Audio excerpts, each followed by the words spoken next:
बार फिर आपके सामने हाजिर है एक और मज़ेदार लव स्टोरी के साथ, जिसमें प्यार है, नफ़रत है, गुस्सा है, जलन है, बेबसी है, धोखा है। तो आइए चलते हैं स्टोरी की ओर। क्या बात है क्षितिज, इतनी जल्दी में मुझे क्यों बुलाया? सब ठीक तो है ना? प्रिया ने क्षितिज की ओर आते हुए कहा। क्षितिज समुद्र की ओर मुँह करके खड़ा था। शाम का समय था, ठंडी ठंडी हवा चल रही थी। दूर आकाश में सूरज डूब चुका था और हल्की सी लाली फैली हुई थी। ये वाला कोना थोड़ा सूना था। क्षितिज ने प्रिया की ओर देखा नहीं, बल्कि ऐसे ही खड़ा रहा। अरे क्या हुआ, ऐसे स्टैच्यू बने क्यों खड़े हो? प्रिया ने उसके कंधे पर हाथ रखा और फिर उसे अपनी ओर मोड़ लिया। क्षितिज के चेहरे पर मुर्दनी छाई हुई थी। आंखें नम और सुर्ख थीं। ऐसा लग रहा था जैसे खुद से ही लड़ रहा हो। प्रिया भी पल भर के लिए ठिठक गई। क्षितिज, आर यू ओके? इतने स्ट्रेट क्यों हो? मुझे बताओ, मैं हूं ना तुम्हारे साथ, तुम्हारे पास। ये क्या हालत बना रखी है? घर में कुछ हुआ है क्या? वह बेकरार सी हो गई थी। क्षितिज ने उसे गले लगा लिया और उसके बालों में अपना चेहरा छुपा लिया। वह सन्न रह गई। उसके आंसू वह महसूस कर सकती थी। 6 फुट का लंबा चौड़ा नौजवान किसी बच्चे की तरह उससे लिपटा हुआ था। उसका दिल कांप गया। क्षितिज, प्लीज़ कुछ बोलो, मेरा दिल घबरा रहा है। क्या हुआ? जो जो जो केस तुम देख रहे थे, क्या उसमें कोई प्रॉब्लम हो गई है? सस्पेंड कर दिया गया है क्या? प्रिया अपनी समझ से जितना सोच सकती थी बोली। क्षितिज ने सर उठाया और आंखें रगड़ डाली। प्रिया, मुझे माफ़ कर दो प्रिया, मैं तुम्हारी मोहब्बत के काबिल नहीं हूँ। मुझे माफ़? ये क्या कह रहे हो? क्या हुआ है? प्रिया क्षितिज की बात पर हैरान थी। क्षितिज ने एक नज़र उसे देखा। ऑफ शोल्डर क्रॉप टॉप और स्कर्ट में स्टेप कट बालों में वह बहुत खूबसूरत लग रही थी। उजले चेहरे पर उसकी हैरान बड़ी ब्राउन आँखें उसी को देखकर कल तक इतनी खूबसूरत लड़की पर उसका हक था, और वह भी तो दिलो जान से उस पर मरती थी। उनके प्यार को नज़र लग गई थी और आज वह उससे दूर हो गया था। मेरी शादी हो गई है। बमुश्किल ये शब्द क्षितिज के होठों से निकले थे। तुम मजाक कर रहे हो ना? देखो क्षितिज, मुझे ऐसा मजाक बिल्कुल पसंद नहीं है। झूठ बोल रहे हो ना? प्रिया अविश्वास के साथ क्षितिज को देख रही थी। ये सच है प्रिया, मुझे शादी करनी पड़ी आज ही मंदिर में। प्रिया, शटअप क्षितिज, जस्ट शटअप। मुझे अपनी मजबूरी की कहानी मत सुनाओ। झूठे हो तुम, मक्कार हो। प्यार का नाटक करते हो, आज तक करते रहे हो आज तक। क्यों किया तुमने ऐसा? क्यों? क्या बिगाड़ा था मैंने तुम्हारा? वह उसका गिरेबान पकड़कर उसे झंझोड़ते हुए रो पड़ी। क्षितिज के पास बोलने को कुछ नहीं था। क्या बताता, क्या बोलता? हर बात, हर दलील बेकार थी। दिल टूटने का दर्द वह जानता है। सुबह से अब तक जाने कितनी मौतें मर चुका है वह। कभी ये नहीं चाहा था कि वह अपने प्यार को दर्द दे, मगर आज सबसे बड़ा दर्द दिया था उसे। वह फूट फूट कर रो रही थी। क्षितिज ने उसके कंधे पर हाथ रखा तो वह बल खाकर सीधी हुई। Don't dare you touch me, ACP Kshitij Rajput. मुझे छूने का अधिकार तुम खो चुके हो। जिंदगी से बढ़कर चाहा था तुम्हें, मगर अब मैं बस नफ़रत करती हूँ तुमसे, नफ़रत करती हूँ। प्रिया कहती हुई भागती हुई चली गई थी। उसके गालों पर बहते आंसू उसे अपने दिल में गिरते महसूस हो रहे थे। वह उसकी ज़िंदगी में आने वाली पहली लड़की थी जिसे उसने दिल की गहराइयों से चाहा था। आज वह ऐसी तकलीफ़ से दो चार थी जिसका कोई इलाज नहीं था। क्षितिज के पास क्षितिज खुद भी तो इसी तकलीफ़ से गुजर रहा था, और जिसकी वजह से ये सब हुआ था, वह वहाँ बैठी अपनी जीत का जश्न मना रही थी। क्षितिज की मुट्ठियाँ भिज गई थीं और आंखें अंगारे से भर गई थीं। वह वहीं खड़ा घिरती हुई सांझ को देखता रहा। उसके जीवन में भी धीरे धीरे ऐसे ही अंधेरा घिर रहा था। क्षितिज खाना खाकर कमरे में आना। क्षितिज रात को 1 बजे घर आया तो डैड उसे देखकर कहते हुए कमरे में चले गए। भूख प्यास नींद चैन सुकून सब उजड़ चुका था। गायत्री जी, माँ के लाख कहने के बाद भी क्षितिज ने खाना नहीं खाया और डैड के रूम में चला गया। क्षितिज, अब तुम्हारी शादी हो गई है। दिव्या तुम्हारी दोस्त से बढ़कर तुम्हारी पत्नी बन चुकी है। मैं मानता हूँ शादी जिन हालात में और जितनी जल्दी में हुई है, तुम्हें टाइम लगेगा, मगर इस सब में दिव्या के बारे में भी सोचो। वह हमें हमेशा से बहुत प्यारी रही है और तुम्हारी पत्नी के रूप में हम उसी को देखना चाहते थे। जो भी हुआ, लेकिन अब इस रिश्ते को तुम्हें निभाना है। प्यार और सब्र से हर बिगड़ी बात बन जाती है। अब जाओ, दिव्या तुम्हारा इंतजार कर रही है, अभिनव राजपूत जी ने उसे समझाते हुए कहा। कहना तो वह भी चाहता था कि आप उसे जितनी सीधी सादी और मासूम समझते हैं, वह उतनी ही चालाक और खतरनाक है। कितनी आसानी से उसने वो पा लिया जो वह पाना चाहती थी, मगर डैड के सामने आज कुछ भी कहना उसके बस में नहीं था। वह बिना कुछ बोले सर झुकाए कमरे से निकल गया। बेटा, मॉम की आवाज़ पर वह रुक गया था। जो भी हुआ बेटा, और जो भी हमने किया, वह इस घर और तुम्हारी भलाई के लिए किया। अगर ये सब ना करते तो सब कुछ बिखर जाता। मैं जानती हूँ तेरे दिल में कोई और है, मगर बेटा, दिव्या तुझसे बहुत प्यार करती है, और फिर इन सब में उसका कोई कसूर नहीं है। तू उसे अपना लेना बेटा। उन्होंने भी वही कहा जो वह चालाक लड़की चाहती थी। क्षितिज बस सर हिलाकर कमरे में चला गया। इस वक्त उसका दिल व दिमाग शल हो रहा था, मगर बस अब बहुत हो चुका था। इससे ज़्यादा बर्दाश्त की ताकत उसमें नहीं थी। सामने ही उसके बेड पर वह पूरे हक के साथ बैठी हुई थी। देखते ही उसे नफ़रत की एक तेज लहर सर से पैर तक दौड़ गई। वह आगे बढ़ा और उसका बाजू पकड़कर उसे बेड से उतार दिया। इस बेड पर दोबारा आने की जुर्रत भी मत करना। इस कमरे में रह सकती हो तुम। इस बेड पर मुझ पर तुम्हारा कोई हक नहीं है और ना कभी होगा, कहकर वह बाथरूम में घुस गया। बाहर आया तो दिव्या उसी तरह खड़ी थी। क्षितिज ने उसकी तरफ देखा। वाइन कलर की साड़ी पहने नज़रें झुकाए खड़ी थी वह। आज कुछ नहीं कहा था उसने। फिर दिव्या पलटी और बाहर जाने लगी कि उसकी आवाज़ पर थम गई। बाहर जाने की ज़रूरत नहीं है, और अगर इस कमरे के अंदर की बात बाहर गई तो मुझसे बुरा कोई नहीं होगा। अंदर आकर नीचे बिस्तर लगाओ और लेट जाओ। वह आराम से बेड पर लेट गया था। उसने आंखें बंद कर गहरी सांस ली और फिर बैग से कपड़े निकालकर बाथरूम की तरफ बढ़ गई। जब बाहर आई तो लोअर टी शर्ट पहने थी। उसे समझ नहीं आ रहा था कि अब वह क्या करे। क्षितिज ने उस पर एक के बाद दूसरी नज़र डालना भी गवारा ना किया था, मगर वह तो पूरी तरह उसके इश्क के नशे में चूर थी।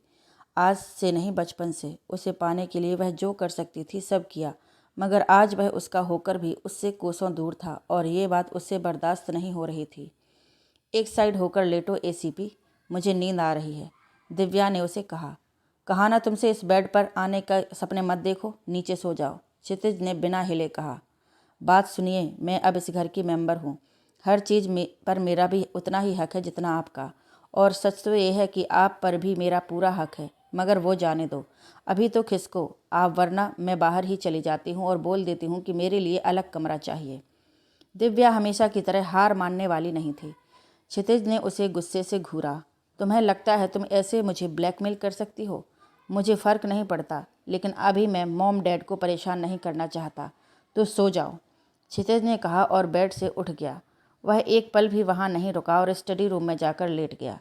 दिव्या की आंखों की नींद उड़ गई थी। वह अपनी ऐसी बेइज्जती उसे बर्दाश्त नहीं हो रही थी। आंखें खुद ब खुद भर आई थीं, जिन्हें उसने रगड़ दिया था। क्षितिज, नाश्ता तैयार है, तुम उठकर फ्रेश हो जाओ, मैं नाश्ता लगाती हूँ। दिव्या की मीठी सी आवाज़ पर उसने बुरा सा मुँह बनाया। दिव्या ने उसे उठते देख कुछ नहीं कहा। वह सुबह 5 बजे रूम में आया था और साइड में पड़े काउच पर लेट गया था। दिव्या, जो एक पल के लिए भी ना सोई थी, अधखुली आंखों से उसे देख रही थी। सुबह उसे उठाने आई तो नज़रों ने पलटने से इनकार कर दिया था। ब्राउन टी शर्ट में, माथे पर आते बालों में वह बहुत प्यारा लग रहा था। यूं ही तो उस पर नहीं फिदा थी वह। दिल चाहा कि उसके माथे को चूम ले, उसके बिखरे बालों में उंगलियां फिराए, मगर वह हर एहसास को पीछे धकेलते हुए उसे आवाज़ दे डाली। दिव्या ने नाश्ता टेबल पर लगा दिया था। मॉम डैड आ चुके थे, बस उसी का इंतज़ार था। वह आया। मुझे ज़रूरी काम है, आज जल्दी जाना है, नाश्ता ऑफिस में ही कर लूँगा, कहकर क्षितिज तेज़ी से निकल गया। दिव्या ने रुकी रुकी सी सांस बहाल की और फिर फीकी सी मुस्कुराहट के साथ मॉम डैड को सर्व करने लगी। बेटा, अभी सब नॉर्मल नहीं है, उसे थोड़ा सा टाइम दो, टाइम के साथ सब ठीक हो जाएगा। समय हर जख्म को, हर घाव को भर देता है। उसका जख्म भी अभी ताज़ा है, समय का मरहम लगने दो उस पर, मॉम ने नाश्ते के बाद उसे समझाया।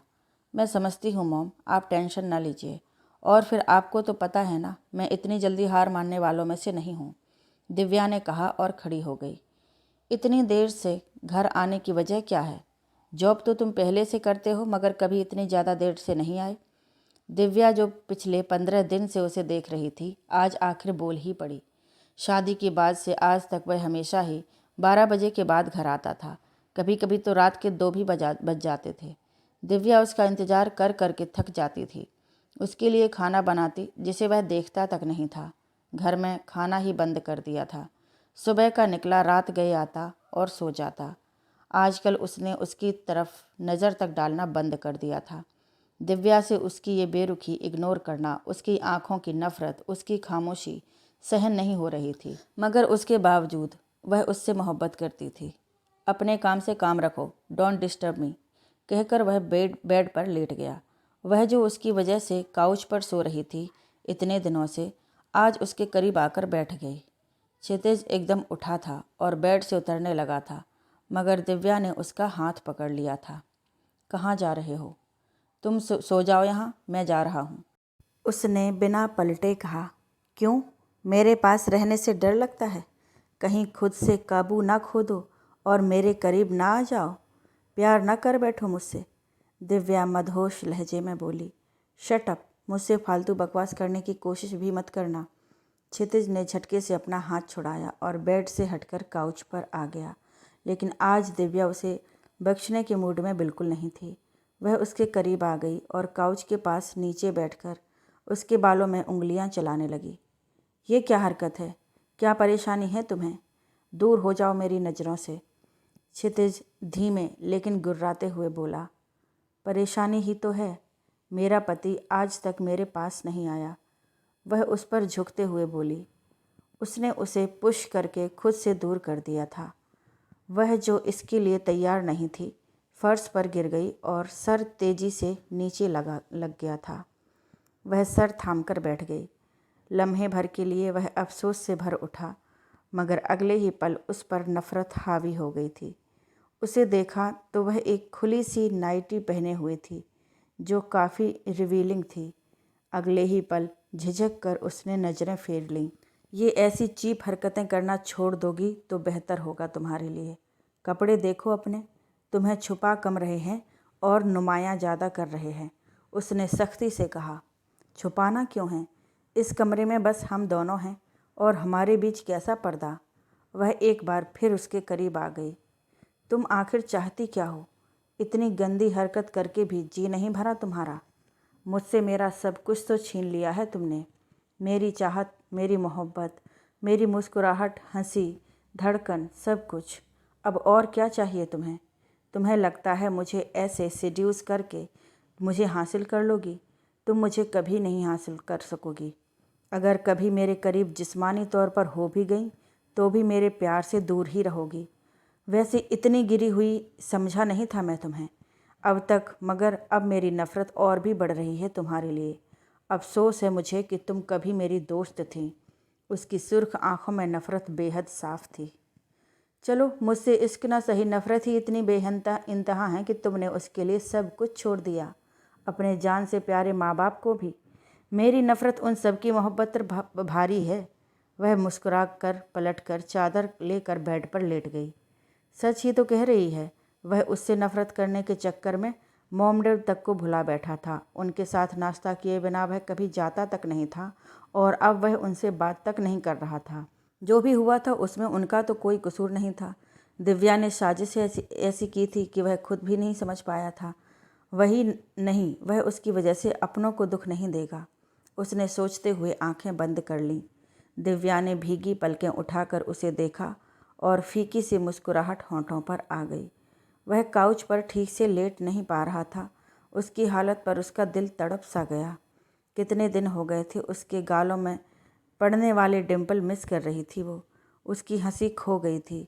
उसकी आंखें एक बार फिर भर आईं।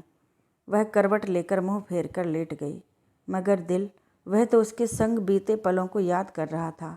बचपन से साथ था क्षितिज का और उसका, पल पल पल का साथ, हर लम्हे का साथ।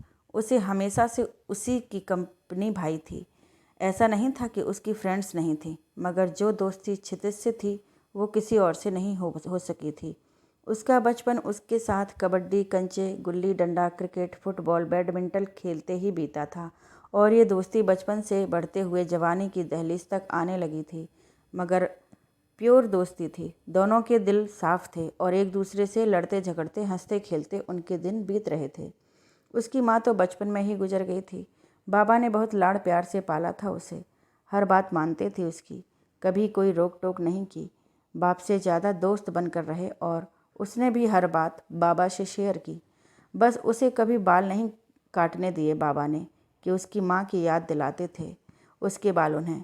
खैर, उनकी दोस्ती ऐसे ही रहती अगर उसकी सहेलियाँ उसे इस राह ना भेजती, या शायद दोस्ती से प्यार तक का ये सफ़र और लंबा होता। क्षितिज तेरा बॉयफ्रेंड है ना? रेखा ने उससे पूछा। क्या पागल हो गई है क्या? वो मेरा फ्रेंड है बस, दिव्या ने तेज आवाज़ में कहा। बेवकूफ़ क्यों बना रही है? हमें सब पता है। क्या पता है? मुझसे नहीं सुनना चाहती है तो सुन, मुझसे ही सुनना चाहती है तो सुन। तू उसका साथ सबसे ज़्यादा रहती है, उसी के साथ खेलती है, उसी के साथ पढ़ती है, उसके जैसे कपड़े पहनती है, उसके जैसे काम करती है। सुबह होते ही उसके घर भाग जाती है, शाम को उसे देखे बिना चैन नहीं आता। तो बता ये क्या है? ऐसे कोई फ्रेंड होते हैं? अब फ्रेंड तो हम भी हैं तेरे, मगर हमारे साथ तो ऐसी नहीं है तू। मान भी ले, बीएफ है तेरा वो। रेखा हंसते हुए बोली। ऐसा कुछ नहीं है, दिव्या ने कहा, मगर इस बार आवाज़ में पहले वाली तेजी नहीं थी। उसकी बातों ने उसके दिलो दिमाग में हलचल मचा दी थी। वह पूरे दिन अजीब खोई खोई सी रही थी। फिर शाम होते होते बेचैनी बढ़ गई थी और वह फिर क्षितिज के पास जा पहुंची थी। क्षितिज उस वक्त जय के साथ बैडमिंटन खेल रहा था। वह वहीं बैठकर उसे देखने लगी। उसके साफ चेहरे पर पसीने की बूंदें छलछला आई थीं। बाल बार बार माथे पर आ जा रहे थे। ब्लैक ट्राउज़र और ब्लू टी शर्ट में वह बहुत स्मार्ट लग रहा था। तभी जय की किसी बात पर वह हंसा था और उसके गालों में पड़ने वाले डिम्पल उसका दिल धड़का गए थे। पहली बार एहसास हुआ था कि कोई लड़का इतना हैंडसम भी लग सकता है, और वो दिल की धड़कन से घबरा कर खड़ी हो गई और भागते हुए घर आ गई थी। और उस दिन से दिव्या का क्षितिज को देखने का नज़रिया बदल गया था। अब वह हर वक्त उसे अपनी नज़रों में रखने लगी थी। उसने कभी उससे इजहार नहीं किया था, मगर वह उस पर अपना हक समझती थी। उसके साथ रहने के लिए उसने सब कुछ किया। वह सुबह जॉगिंग करता था, उसमें भी जॉगिंग करनी शुरू कर दी। वह जिम गया तो उसने भी जाना शुरू कर दिया। मार्शल आर्ट्स उसने सीखा तो वह भी पीछे ना हटी। शूटिंग भी दिव्या ने उसके साथ ही सीखी। मगर जब क्षितिज ने आईपीएस बनने के लिए यूपीएससी की तैयारी का एग्ज़ाम दिया तो वह ऐसा ना कर सकी कि उसकी ग्रेजुएशन ही कंप्लीट नहीं थी। आखिर वह उससे बड़ा था तो आगे भी था, और इस तरह वह उससे जुदा हो गया। ट्रेनिंग के बाद पोस्टिंग भी दूसरी जगह हुई। इस बीच क्षितिज से फ़ोन पर कांटेक्ट रहा, मगर क्षितिज को महसूस करने के लिए, उसकी खुशबू अपने वजूद में भरने के लिए दिव्या बदस्तूर उसके घर जाती रही थी। उसके कमरे को उसके ना होते हुए भी संवारती रही थी। यूँ भी उसकी मॉम को वह माँ ही कहती थी, और ना सिर्फ कहती थी बल्कि उतना ही प्यार भी करती थी। अपने बाबा और उसके बाद उसके माँ बाप ही उसके अपने थे।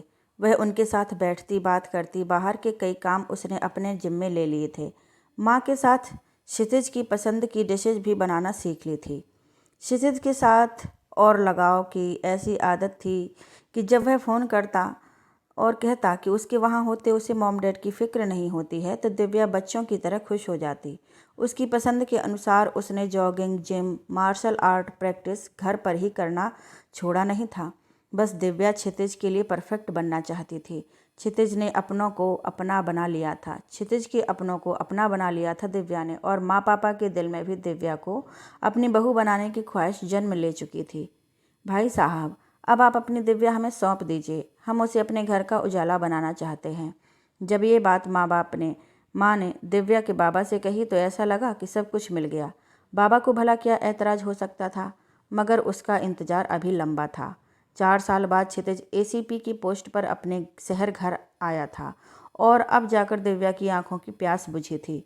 आने के बाद क्षितिज की आंखों में दिव्या के लिए तारीफ़ थी, दोस्ती थी, इज्जत थी, मगर प्यार ही एक ऐसा जज्बा था जो दिव्या लाख कोशिशों के बाद भी ढूंढ ना पाई थी।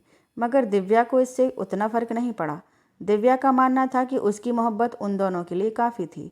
उसकी हर ज़रूरत का जवाब वह बनना चाहती थी, और वह इसमें बहुत हद तक कामयाब भी रही थी। क्षितिज आज नहीं तो कल उससे प्यार करने ही लगेगा। बस यही एक उम्मीद थी, यही तमन्ना थी, यही आरजू थी। और ये उम्मीद, ये तमन्ना, ये ख्वाहिश, ये आरजू पूरी भी हो जाती अगर क्षितिज की ज़िंदगी में कोई और ना आ गई होती। और बस यहीं से हालात ने दूसरा मोड़ ले लिया था। क्षितिज की ज़िंदगी में किसी और के होने का पता उसे तब चला जब राजनगर आने के 3 महीने बाद दिव्या और अपनी फ्रेंड्स के साथ मूवी देखने गई थी। मूवी ख़त्म होकर जब वह निकली तो उसे क्षितिज की एक झलक दिखाई दी। तुम लोग चलो, मैं एक काम करके अभी आती हूँ, कहकर दिव्या उनके कुछ कहने से पहले ही भीड़ में रास्ता बनाती हुई उसकी तरफ दौड़ गई थी। वह तेजी से उस तक जा पहुँची। क्षितिज, तुम यहाँ कैसे? दिव्या, तुम यहाँ क्या कर रही हो? क्षितिज ने उल्टा उसी से पूछा। फ्रेंड्स के साथ मूवी देखने आई थी। ये कौन है? दिव्या ने पास खड़ी लड़की को देखकर पूछा। पल भर के लिए क्षितिज चुप सा हो गया, मगर दूसरे ही पल संभल गया। मेरी फ्रेंड प्रिया से मिलो, हम यहाँ मूवी देखने ही आए थे। और प्रिया, ये मेरी बहुत अच्छी दोस्त दिव्या है। उसने दोनों को इंट्रोड्यूस कराया। उसने प्रिया से हाय हेलो किया, मगर उसके मन में कुछ खटक गया था। क्षितिज जल्दी ही दिव्या को बाय कर प्रिया को साथ लेकर चला गया था। दिव्या के अंदर कुछ ऐसा हुआ था कि वह बुरी तरह टूट सी गई थी। जब तक वह प्रिया के सामने रही थी, बस उसी का मुआयना किए गई थी। प्रिया एक मीडियम कद की गोरे रंग की खूबसूरत लड़की थी। उस पर प्रिया का रख रखाव गजब का था। उसने लाइट ब्राउन कलर की एक फिट घुटनों से जरा नीचे तक की स्कर्ट पहनी थी और मैचिंग कैमिसोल ने उसे एक खूबसूरत लुक दिया हुआ था। हाई हील्स पहने थी, बाल स्टेप में खूबसूरती से कटे हुए थे, कानों में ब्लैक ईयररिंग्स और बाएं हाथ में महंगी सी नाजुक सी घड़ी, दाएं हाथ में ईयररिंग से मैच करता हुआ ब्रेसलेट और हल्का सा मेकअप। कुल मिलाकर वह काफ़ी इम्प्रेसिव लग रही थी। उसके बोलने में भी क्लास थी। आज पहली बार घर वापस आने के बाद दिव्या आईने के सामने आ खड़ी हुई। हल्का दबता सा रंग, बिना किसी मेकअप के और भी सांवला सा लग रहा था। लंबा कद और बेतरतीब से लपेटे हुए बाल, ब्लू डेनिम पर ढीला सा ब्लैक कलर का टॉप पहने और सादे स्पोर्ट्स शूज़ पहने वह खुद को ही अजीब लग रही थी। फिर भला क्षितिज को कैसे पसंद आती? अपना कंपैरिजन जितना प्रिया से कर रही थी, उतना ही खुद पर गुस्सा आ रहा था। अरे दिव्या, ये तुम हो? अच्छी लग रही हो। क्षितिज के होंठों पर ही नहीं, आंखों में भी तारीफ थी। 10 दिन में दिव्या ने अपना काया पलट कर दिया था। खूबसूरत स्टाइलिश सा कॉटन का ब्लैक एंड येलो कॉम्बिनेशन का सूट, उस पर ब्लैक कलर की कोटी जैकेट डाले हुए, कानों में ब्लैक ईयररिंग्स, बाएं हाथ में वॉच और पंजाबी जूती पहने हुए वह अपने लंबे कद के साथ बहुत अच्छी लग रही थी। आंखों में काजल और होठों पर लिप ग्लॉस लगा रखा था। उसका रूप निखर आया था। वह सुबह सुबह ही क्षितिज के यहाँ पहुँच गई थी। वह ऑफिस जाने के लिए तैयार हो रहा था। क्षितिज के मुँह से अपनी तारीफ दिव्या को खुश कर गई थी। कहीं जा रही हो? क्षितिज ने पूछा तो दिव्या होश में आई। नहीं, फ़िलहाल तो कहीं नहीं जा रही, लेकिन तुम चाहो तो मूवी देखने या लॉन्ग ड्राइव पर चल सकते हैं। बोलो, क्या कहते हो? दिव्या ने अपने खुले रेशमी बाल पीछे करते हुए कहा। हैं, तुम्हें कब से ये शौक़ होने लगे? क्या कोई बॉयफ्रेंड मिल गया है? क्षितिज ने पहले हैरानी से और फिर हंसते हुए पूछा। तुम हो तो सही, और क्यों, और कोई क्यों चाहिए? दिव्या ने बड़े आराम से आंखों को क्षितिज पर जमाकर बोला। प्रिया को देखकर जो आग उसके अंदर भड़की थी, वह बस क्षितिज के एक जुमले से शांत हो जाती कि हाँ, वह उसका ही है।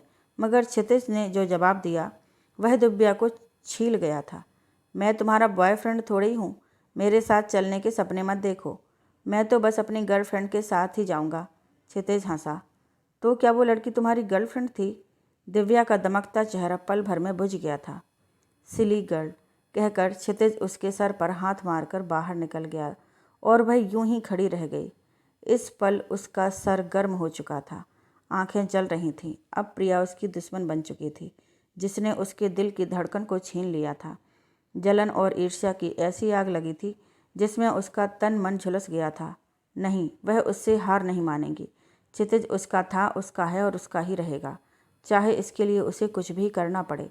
जलन में झुलसता वजूद लिए वह माँ के पुकारने के बावजूद दौड़ती हुई अपने घर आ गई थी और कमरा बंद करके बेड पर गिर गई। अचानक से दिव्या अतीत से निकलकर प्रेजेंट में लौट आई थी।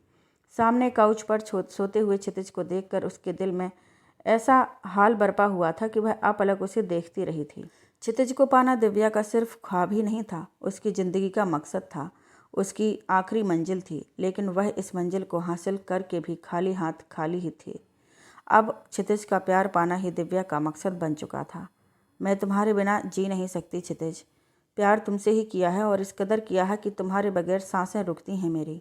अगर तुम मुझसे मिलने वहीं नहीं आए जहां हम मिला करते थे, तो वहां तुम्हें कल सुबह मेरी लाश मिलेगी।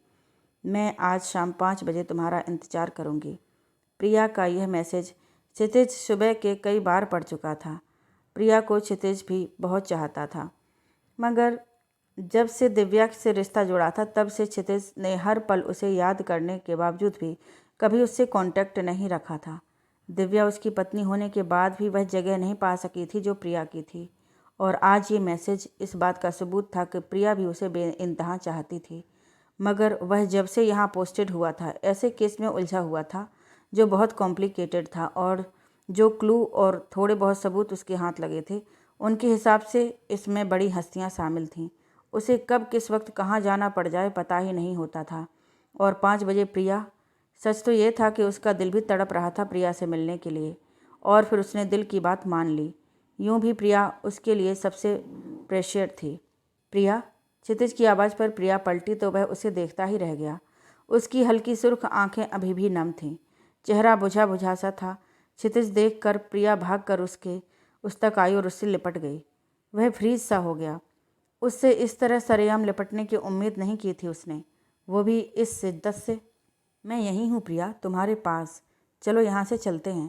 क्षितिज ने उसे धीरे से खुद से अलग किया और उसका हाथ पकड़कर उसे दूसरी साइड ले गया, जहाँ एक और उसे बैठाकर वह उसके सामने बैठ गया। उसकी इस हालत पर उसका दिल अफसोस से भर गया था। ये क्या हालत बना रखी है तुमने अपनी? मेरी गलती की सज़ा खुद को क्यों दे रही हो तुम? तुम बहुत अच्छी लड़की हो, मेरी खातिर खुद को बर्बाद मत करो प्लीज़। क्षितिज टूटे लहजे में बोला। मोहब्बत का दूसरा नाम ही बर्बादी है। मैं तुम्हें भुला नहीं सकती, कभी भी नहीं। प्रिया की आंखों में जमाने भर का दर्द था। प्रिया, मैं अब तुम्हें कुछ नहीं दे सकता, बल्कि मुझसे मिलने की वजह से तुम्हें बदनामी ही झेलनी पड़ सकती है, और मैं ये कभी नहीं चाहूँगा कि तुम्हें कोई भी कभी भी कुछ भी गलत बोले। तुम प्लीज़ कोई अच्छा सा लड़का ढूंढकर अपना घर बसा लो। क्या तुम्हारा घर बस गया है? तुम और वो, have you slept with her? उसने फ़ौरन ही तेज़ आवाज़ में पूछा। प्रिया, बोलो क्षितिज, क्या तुम उसके साथ? Is this question relevant? वह कलपते हुए बोला। हाँ, इसी सवाल के जवाब पर सब टिका है। प्लीज़ मुझे तुम बताओ कि मेरे जीने की वजह अभी भी बाकी है या नहीं। प्रिया के आंसू गालों पर फैल गए। उसे रोते देख वह बेचैन सा हो गया। नो, नॉट येट, उसने कहा और बेबसी से आंखें बंद कर ली। क्षितिज, तुम मुझसे प्यार करते हो और मैं तुमसे। हम दोनों बस एक दूसरे के साथ खुश रह सकते हैं। तुम उसे कुछ नहीं दे पाओगे कभी भी। इससे अच्छा ये है कि उसे डिवोर्स दे दो। चंद लम्हों की खामोशी के बाद उसने आखिर धमाका कर डाला। क्या क्या कह रही हो तुम होश में नहीं हो प्रिया। मैं मानता हूँ कि मैंने मजबूरी में ये शादी की है, लेकिन इस शादी सिर्फ दिव्या ही नहीं, मेरे मॉम डैड भी हैं। दिव्या के बाबा, हमारा मान सम्मान सब जुड़ा हुआ है। ये शादी ही इसलिए हुई थी कि दोनों परिवारों पर कोई उंगली ना उठा सके, और तुम कह रही हो कि मैं ये मौका अपने हाथों सबकी थाली में परोस दूँ? शादी कोई खेल नहीं है प्रिया, क्षितिज ने मुँह फेर कर कहा। शादी दो दिलों का मेल है क्षितिज, कोई इज्जत बचाने का जरिया नहीं है। जब दिलों में ही इतने फासले हैं तो इस शादी का मतलब ही क्या है? तुम्हारी शादी को 1 महीना हो चुका है और तुमने अब तक उसे छुआ भी नहीं। क्यों? क्योंकि दिल नहीं मिले हैं। हमारी शादी नहीं हुई है, मगर हमारे बीच सब नॉर्मल है। क्यों? क्योंकि हमारे दिल एक हैं। हमें इसमें कुछ गलत नहीं लगता, और सच तो ये है कि इसके आगे भी अगर सब कुछ हो जाए तो वो भी गलत नहीं है कि हम दोनों जुदा तो नहीं हैं। लेकिन उस शादी में सब गलत है, क्योंकि वो शादी शुरू से ही गलत हुई है। तुम दोनों को इस शादी में दुख के अलावा कुछ नहीं मिलेगा। नहीं प्रिया, मैं ये नहीं कर सकता। तो ठीक है, मुझसे पहले की तरह मिलो, वैसे ही रहो मेरे साथ। मैं तुम्हारी जुदाई नहीं सह सकती। फ्यूचर पर ही छोड़ते हैं। प्रिया, डोंट डू दिस। इस तरह की बातें और हरकतें मत करो। हगिंग और किसिंग हमारे बीच कभी ऐसे नॉर्मल नहीं हुई। उस दिन तुमने नशे में किस किया था, उसके बाद कभी ऐसा नहीं हुआ। और प्लीज़ होश में आओ। क्षितिज ने ज़बरदस्ती प्रिया को खुद से दूर किया। क्यों, अब तुम मुझसे प्यार नहीं करते? क्यों मुझे खुद से दूर कर रहे हो? वह उससे उसकी कॉलर पकड़ते हुए बोली, मैं तुमसे प्यार करता हूँ, तभी कह रहा हूँ मुझसे दूर होने की कोशिश करो, करीब आने की नहीं। पर तुम पर कोई उंगलियाँ उठाए, मुझसे ये बर्दाश्त नहीं होगा।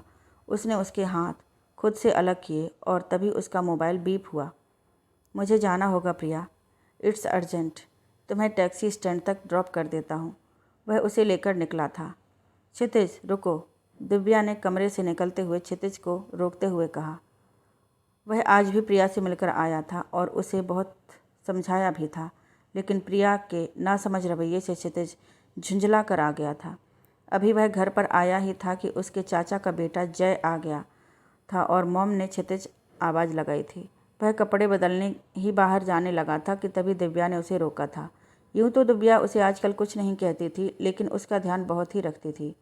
उसके कपड़े, रूमाल, घड़ी, पर्स, मोबाइल, जूते, सॉक्स तक का सब कुछ उसे टाइम पर मिलता था। उसके खाने पीने, एक्सरसाइज से लेकर उसके सोने तक की हर चीज़ रेडी रहती थी। यूँ लगता था जैसे दिव्या को उसके कामों के अलावा और कोई काम ही नहीं है। उसके अलावा सबसे हंसना, बोलना, बात करना सब कुछ था, मगर उसे वह डिस्टर्ब नहीं करती थी, क्योंकि हमेशा उसके बोलते ही बस उसे कुछ ना कुछ इंसल्टिंग बोल देता था या कुछ ऐसा जिससे उसका दिल दुखता था। आज उसका इस तरह से रोकना उसे ठिठका गया था। क्या है? क्षितिज उसकी तरफ पलटा था। दिव्या बिना कुछ बोले उसके करीब आई और उसकी वाइट शर्ट के बटन खोलने लगी थी। ये क्या कर रही हो? हटो, क्षितिज ने दिव्या का हाथ झटक दिया था। ऐसे और किसी को झटका होता तो मुझे ये करने की ज़रूरत न पड़ती, दिव्या ने कहा और उसे आईने की तरफ मोड़कर कॉलर के पास इशारा किया और बाहर चली गई। क्षितिज ने देखा तो वहाँ प्रिया के ब्राउन लिपस्टिक लगे होंठ बेहद साफ थे। क्षितिज के जबड़े भिज गए थे। अंदर कहीं शर्मिंदगी ने सर उठाया था। क्षितिज ने जल्दी से शर्ट उतारी थी और कपड़े चेंज कर बाहर आ गया था। जय उसे देखते ही बहुत गर्मजोशी से उठा था। दिव्या जो उसके सामने बैठी बात कर रही थी, क्षितिज को आते देख किचन में माँ के पास चली गई थी। साले, क्या जादू चलाया है तूने दिव्या, सॉरी भाभी पर? कितना बदल गई है वो। मैं तो पहले ही कहता था प्यार करती है तुझसे। वैसे लाइफ पार्टनर कैसी है? दोस्त तो बहुत कमाल की थी, उसने दिव्या के जाने के बाद उससे कहा था। अच्छी है। वह बस इतना ही कह पाया। इज़ एवरीथिंग ऑल राइट क्षितिज? तू भी खोया खोया सा है और दिव्या भी बहुत बदल गई है। उसकी हंसी भी गायब है। जय को कुछ गड़बड़ लगने लगा था। हाँ, सब ठीक है, बस आजकल किसी केस में उलझा हुआ हूँ तो दिमाग वहीं रहता है, उसने बहाना बनाया और बातचीत का टॉपिक ही पलट दिया। जय कुछ दिनों के लिए आया था। यूँ तो वह बेंगलोर में रहता था। वह वहीं एक IT कंपनी में जॉब करता था। यहाँ कंपनी का ही कुछ काम था, इसलिए आया था। उसकी फैमिली यहीं रहती थी और जय, क्षितिज और दिव्या अक्सर साथ देखे जाते थे। दिव्या ने माँ के साथ मिलकर खाना लगा दिया था। हल्की फुल्की बातचीत के दौरान खाने के बाद कॉफ़ी का दौर चला था और सोने के लिए जाते जाते 1 बज चुका था। क्षितिज रूम में आ गया था। इस दौरान उसने दिव्या से नज़रें चुराई हुई थीं। दिल में कहीं ना कहीं खुद के गलत होने का एहसास पनप रहा था। दिव्या ने किचन साफ करने के बाद बची हुई सब्जी और दूध फ्रिज में रखा और लाइट्स ऑफ करके कमरे में आकर नाइट बल्ब ऑन करके बाकी की लाइट्स ऑफ कर काउच की तरफ बढ़ गई थी। उसने क्षितिज से कुछ नहीं पूछा था। कहाँ तो क्षितिज ये लग रहा था कि दिव्या हंगामा करेगी और कहाँ वह बिल्कुल चुप थी। उसकी ये चुप्पी क्षितिज को चुभ रही थी। दिव्या, क्षितिज की आवाज़ पर वह ठिठक कर रुक गई। ये शायद पहली बार था जब क्षितिज ने उसे पुकारा था। मुझे तुम्हें कुछ बताना है दिव्या, क्षितिज ने कहा तो वह उसकी तरफ पलटी और अपनी गहरी काली आंखें उस पर जमा दी। क्षितिज ने बीते 3.5 महीने में शायद पहली बार उसे गौर से देखा था। डार्क ग्रीन कुर्ती और वाइट प्लाजो में वह अच्छी लग रही थी। लंबे बाल बन की शेप में बंधे हुए थे। मांग में भरे सिंदूर से वह बहुत खूबसूरत सा एहसास दे रही थी। जब दिव्या ने उसे ऐसे चुपचाप खड़े खुद को निहारते देखा तो लम्हे भर के लिए दिल खूबसूरत एहसास से धड़का था, मगर अगले ही पल वह प्रेजेंट में लौट आई थी और बाहर जाने के लिए पलट गई। दिव्या, क्षितिज ने बोलते हुए उसे रोकने के लिए हाथ बढ़ाया और दिव्या की कुर्ती का गला पीछे से उसके हाथ में आ गया और चर्र की आवाज़ के साथ कुर्सी पीछे से कमर तक फट गई थी। दोनों ही पल भर के लिए फ्रीज हो गए थे। फिर वह जल्दी से पलटी और पीछे हटते हुए दीवार से जा लगी। चेहरे पर शर्म के रंग तेजी से बिखरे थे। आंखें शर्म से झुक गईं। वो सॉरी दीवू आई वह बोलना चाहते हुए भी कुछ नहीं बोल पा रहा था। बाहर जाओ प्लीज़। दिव्या नज़रें झुकाए हुए दीवार से लगी खड़ी हुई थी। उसका शर्म से सुर्ख चेहरा बहुत दिलकश लग रहा था। चाहे दिव्या कितनी ही बोल्ड क्यों ना बनने की कोशिश करे, अंदर से तो वह टिपिकल इंडियन लड़की ही थी। उसकी नज़रों के सामने कुछ पल पहले का सीन आ गया। दिव्या उसके सामने खड़ी थी, शर्म से सिमटी हुई थी। क्षितिज ने हमेशा ही लड़ते झगड़ते देखा था, गुस्से से सबको डांटते देखा था। आज उसका ये रूप बहुत खूबसूरत सा था। क्षितिज मदहोश सा दिव्या के पास आ गया। क्षितिज के दिव्या के पास आने के एहसास ने उसकी सांसों को उथल पुथल कर दिया था। क्षितिज ने अपनी हथेलियों में दिव्या का चेहरा भर लिया था। उसकी शर्म से झुकी नज़रें उठीं और क्षितिज की डार्क ब्राउन आंखों में उलझ गईं। दिव्या ने जल्दी से उसे पीछे किया था। क्षितिज प्लीज़ बाहर जाओ। दिव्या की आवाज़ ने उसे होश में ला दिया था और वह तेज़ी से बाहर आ गया। उफ, ये क्या हो गया था मुझे? ऐसे कैसे बहक सकता हूँ मैं? प्रिया के नज़दीक होने पर मैंने हमेशा उसे दूर किया है, जबकि वह खुद मेरे आगोश में आना चाहती है। फिर दिव्या, उसने तो ऐसा कुछ नहीं किया। फिर मैं बहक गया था, फिर भी मैं बहक गया। नहीं, ये ठीक नहीं हुआ। क्षितिज ने बेबसी से अपने बालों में हाथ फिराया। क्षितिज, अंदर आ जाओ, सो जाओ, कल ऑफिस जाना है, दिव्या ने धीरे से कहा। वह लाउंज से उठकर कमरे में आ गया।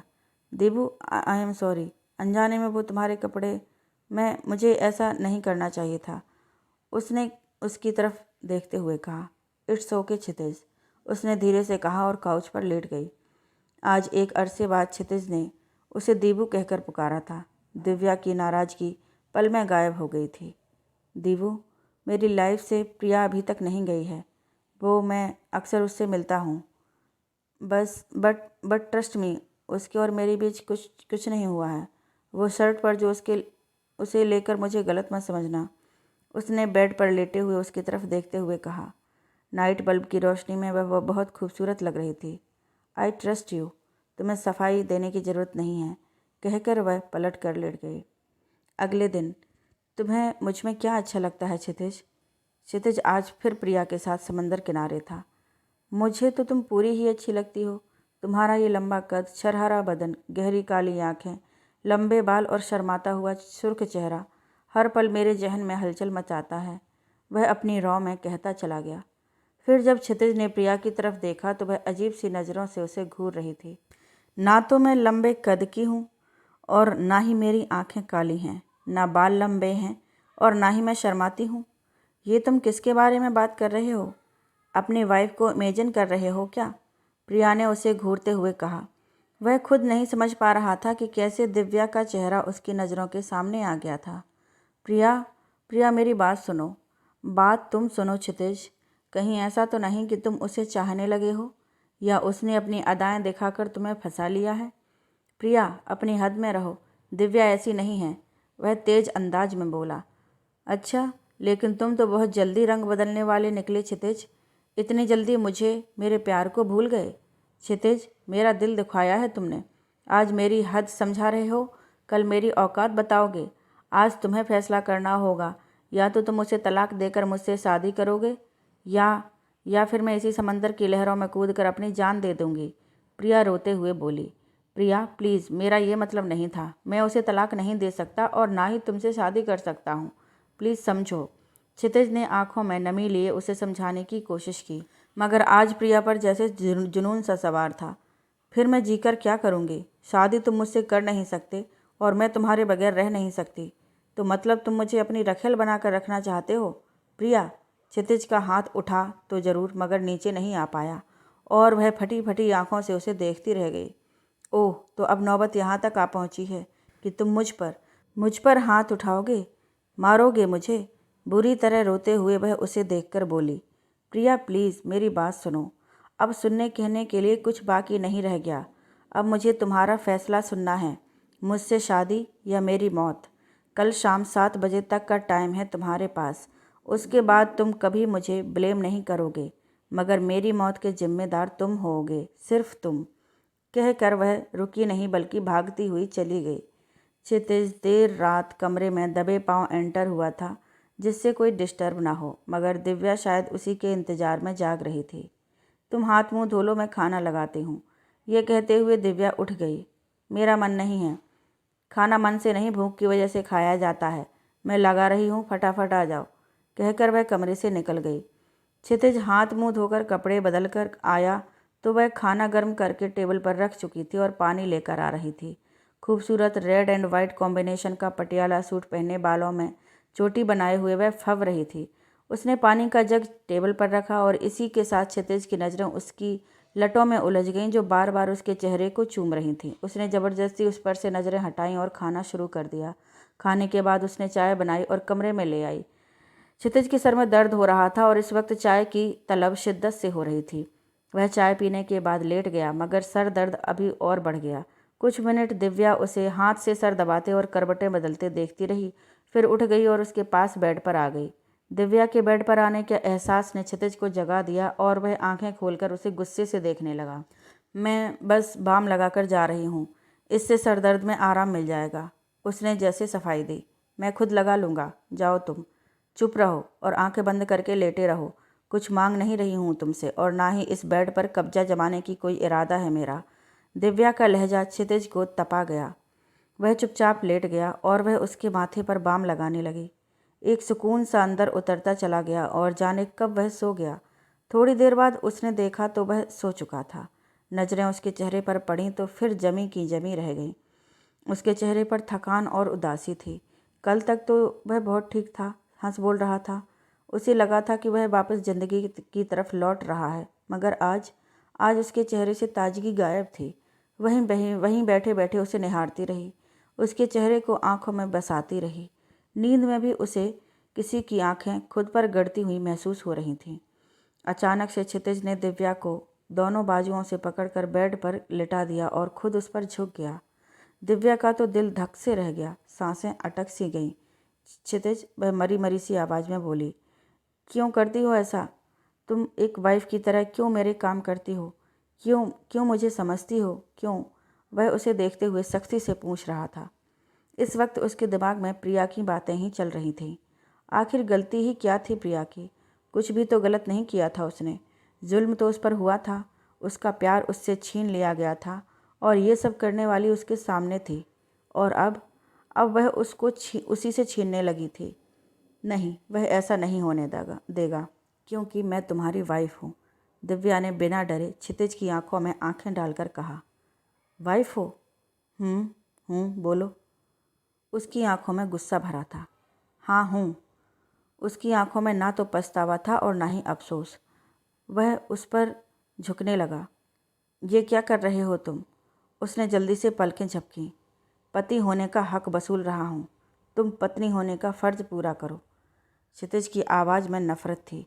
दिव्या ने उसे पीछे धकेलने की और खुद को छुड़ाने की कोशिश की, लेकिन वह उससे आज़ाद नहीं हो पाई। पहली बार उसकी आंखों में खौफ भरा हुआ था। तुम ऐसा नहीं कर सकते, मैं कुछ भी कर सकता हूँ। वह उसके बेहद करीब था, मगर तुम जैसी घटिया लड़की के मुंह नहीं लगना चाहता। उसका चेहरा गुस्से से तमतमा गया और उसे वह छोड़कर पीछे हट गया। प्रिया के ही मुँह लगना चाहते हो ना? वो कौन है, क्या है, कैसी है, कभी पता किया है तुमने? दिव्या कहते हुए खड़ी हो गई थी। प्रिया का नाम भी मत लो तुम अपनी गंदी जुबान से। वह तुम जैसी नहीं है, तुम्हारी तरह गलत तरीके नहीं अपनाती। वह किसी की ज़िंदगी बर्बाद नहीं करती। अपनी और दूसरों की इज्जत का तमाशा बनाना नहीं आता उसे। तुमने मेरी और प्रिया की ज़िंदगी बर्बाद कर दी है दिव्या। वो घटिया हरकत करके तुमने अपनी इज्जत को तार तार किया ही था, साथ में मेरी और प्रिया की ज़िंदगी में भी अंगारे भर दिए। वरना आज इस कमरे में दो अजनबी ना रह रहे होते, बल्कि दो प्यार भरे दिल एक साथ धड़कते। खुशियों का राज होता, सन्नाटों का नहीं। मगर तुमने सब खत्म कर दिया और उस पर तुम्हारे बाबा, उनका भी हार्ट अटैक का ड्रामा तभी होना था। सबने मिलकर मुझे और प्रिया को अलग कर दिया। क्षितिज तैश में बोल रहा था और दिव्या का चेहरा लाल हो गया था। उसके जबड़े भिंच गए थे। अंदर से उमड़ते सैलाब को रोकने के लिए उसने आंखें बंद कर खुद को संभाला था। तो अब क्या चाहते हो तुम? जो हो चुका है उसे बदलना मेरे हाथ में नहीं है, मगर अब जो तुम चाहते हो शायद उसमें किसी हद तक मैं कुछ कर पाऊँ। दिव्या ने बिल्कुल शांत लहजे में कहा। छुटकारा चाहता हूँ मैं तुमसे। तलाक चाहिए मुझे, डिवोर्स। ताकि मैं अपनी ज़िंदगी प्रिया के साथ नए तरीके से शुरू कर सकूं और तुम्हारी शक्ल देखने से मुझे छुटकारा मिले। दिव्या तंज में मुस्कुराई और उसकी तरफ देखा। ठीक है, मैं तैयार हूँ, बस अभी बाबा को मत बताना, मैं खुद उन्हें बता दूँगी, कहीं उनका हार्ट अटैक का ड्रामा फिर से शुरू ना हो जाए। कहते कहते उसके चेहरे पर तकलीफ़ और अफसोस बहुत साफ था। कहकर वह रुकी नहीं थी, बल्कि कमरे से बाहर चली गई थी। वह बाहर लॉन में आ गई। दिल भर भर कर आ रहा था। गले में आंसुओं का गोला सा अटका हुआ था। क्षितिज के सामने रोना उसे बिल्कुल गंवारा नहीं था। क्या हक था उसे बाबा के लिए ऐसी बकवास करने का? जो भी हुआ उसमें बाबा का तो कोई दोष ना था। फिर उन्हें क्यों कहा उसने? वह बेंच पर बैठ गई और तमाम जज्बातों पर बंधा बांध एकदम से टूट गया था। गर्म गर्म आंसू निकलकर उसके गालों को भिगोते चले गए। वह चीखना चाहती थी, चिल्लाना चाहती थी, अपने अंदर की तमाम भड़ास निकाल देना चाहती थी, मगर इस वक्त दुपट्टे को मुंह में ठूंसे बेसाख्ता निकलती चीखों का गला घोंट रही थी। माना की गलती थी उसकी, लेकिन क्या इतनी बड़ी थी कि हर पल मरती रहे वो?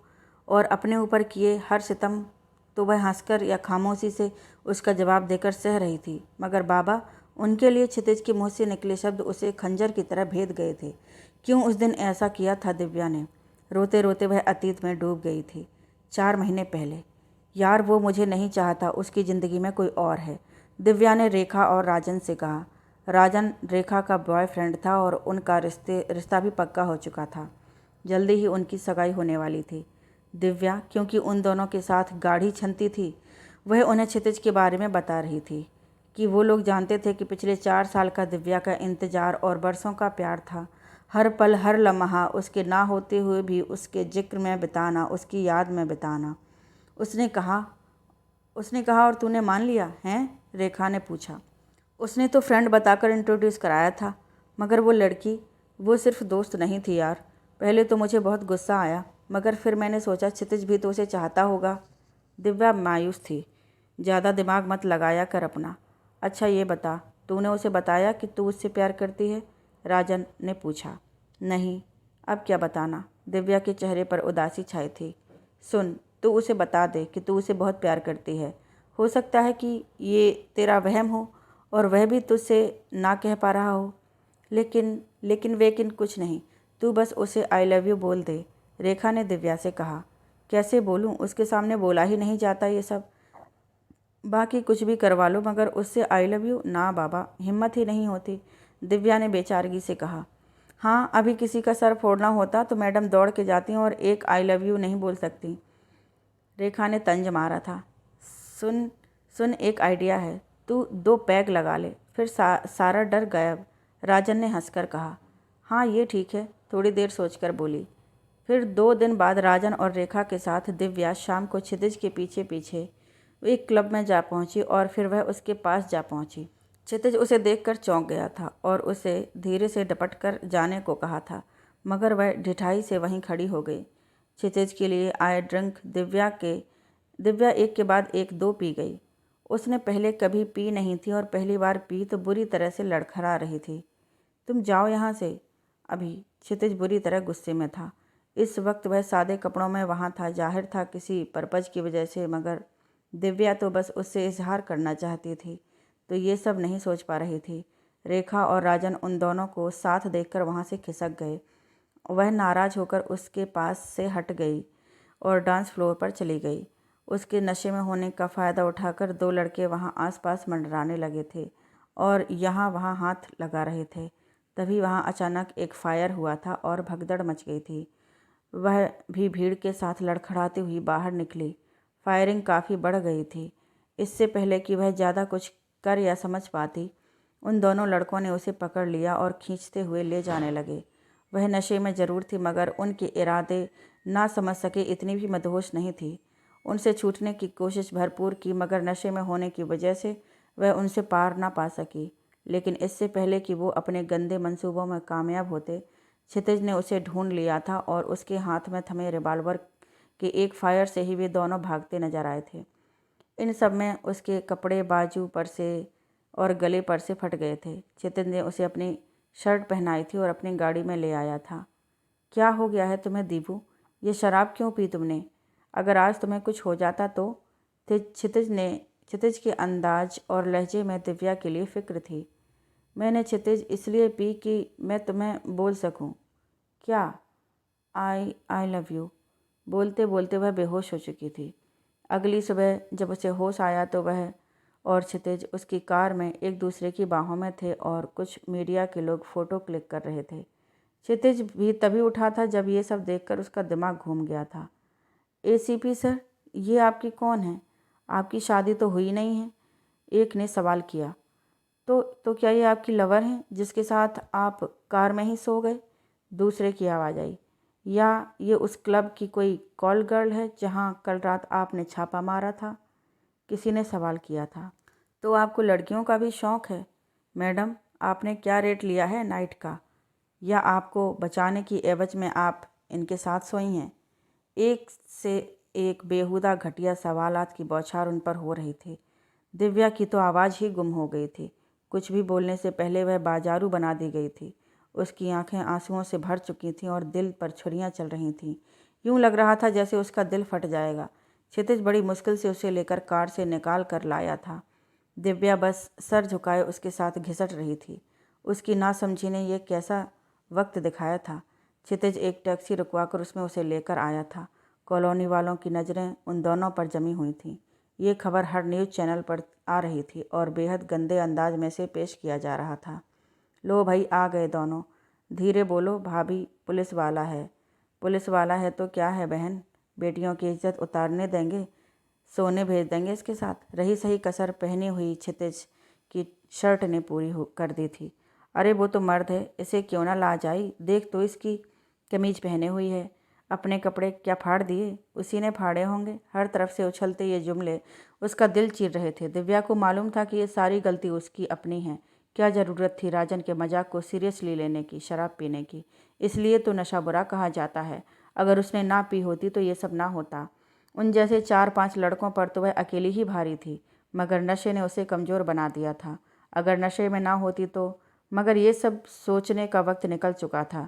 घर पहुंची तो बाबा नहीं थे। पता चला उन्हें अभी हॉस्पिटल ले गए हैं। जल्दी से कपड़े चेंज कर क्षितिज के साथ दिव्या वहां पहुंची तो पता चला बाबा को माइनर हार्ट अटैक आया था। क्षितिज के माँ पापा भी वहीं थे। शर्मिंदगी का एहसास कचोके लगा रहा था। किसी से नज़रें मिलाने लायक नहीं रही थी वह और वहीं उसकी किस्मत का फैसला हो गया था। मेरा क्षितिज हाथ थामेगा दिव्या का। पापा का ये जुमला क्षितिज को बेचैन कर गया था। जाने फिर अकेले में माँ पापा ने क्षितिज को क्या कहा था कि घर लौटने से पहले उसकी मांग में क्षितिज के नाम का सिंदूर था। लेकिन इम्तिहान इतने पर ही ख़त्म नहीं हुए थे दिव्या के। उसका मोबाइल गाड़ी में रह गया था और क्षितिज उन लोगों को घर छोड़कर गाड़ी लेकर निकल गया था। क्या कमाल कर दिया तूने मेरी जान। हमने तो बस लव स्टोरी शुरू होने की ही सोचा था, तूने तो शादी ही कर डाली। और ये बदनामी भूल जा, कल सब भूल जाएंगे। अब वो प्रिया क्षितिज से हमेशा के लिए दूर हो गई है। जस्ट एन्जॉय मेरी जान। और रेखा के किए मैसेज ने दिव्या की बची खुची उम्मीद को भी स्वाहा कर डाला था। वह हर दिन की तरह 5:30 बजे उठ गया था। नज़रें काउच पर गई थीं, मगर वह खाली था। वह उठकर बाथरूम गया, फिर लाउंज में आया, मगर दिव्या ना तो लाउंज में थी और ना ही किचन में। वह तो शायद रात भर कमरे में ही नहीं आई थी। वह जल्दी से बाहर आया तो देखा इतनी ठंड में वह सिकुड़ी हुई बेंच पर बैठी थी है और सोते हुए सर पीछे लुढ़क गया है। उसके गालों पर सूखे आंसुओं के निशान बने हुए थे। वह शायद रोते रोते यहीं सो गई थी। उसे एहसास हो रहा था कि वह बहुत गलत बोल गया था। बचपन से जानता है उसे, अच्छी तरह पता है कि वह घटिया नहीं है, मगर कल रात जो अल्फाज क्षितिज ने दिव्या के लिए इस्तेमाल किए थे वो उसे अब कचोटने लगे थे। क्षितिज ने कभी उसे रोते हुए नहीं देखा था, मगर आज उसकी वजह से वह इस हाल में थी। तभी उसकी नींद खुली थी और एक नज़र उस पर डालकर वह चुपचाप अंदर चली गई और वह बस गहरी सांस लेकर रह गया। उसके वर्कआउट के दौरान उसने एक बार भी उसकी तरफ नहीं देखा था। आज भी उसकी हर चीज़ तैयार थी। धुले हुए साफ आयरन किए हुए कपड़े, पॉलिश किए हुए शूज, सॉक्स, रूमाल, घड़ी, पर्स, सब कुछ अपनी जगह पर था। उसके टेबल पर आने से पहले नाश्ता भी रेडी था। हर रोज़ की तरह वह उसे दरवाजे तक छोड़ने आई थी। तुम लॉयर से आज मिल लेना, फिर जब भी वह पेपर रेडी कर देंगे हम डिवोर्स फाइल कर देंगे। बता देना जब चलना होगा, दिव्या ने कहा और झुकी नज़रें और सुर्ख चेहरे के साथ पलट गई और क्षितिज उसे देखता रह गया। माँ, बहुत दिन हो गए हैं बाबा से मिले हुए, उनकी तबीयत भी ठीक नहीं रहती। आप कहें तो मैं कुछ दिन के लिए बाबा के पास चली जाऊँ? दिव्या ने माँ से पूछा।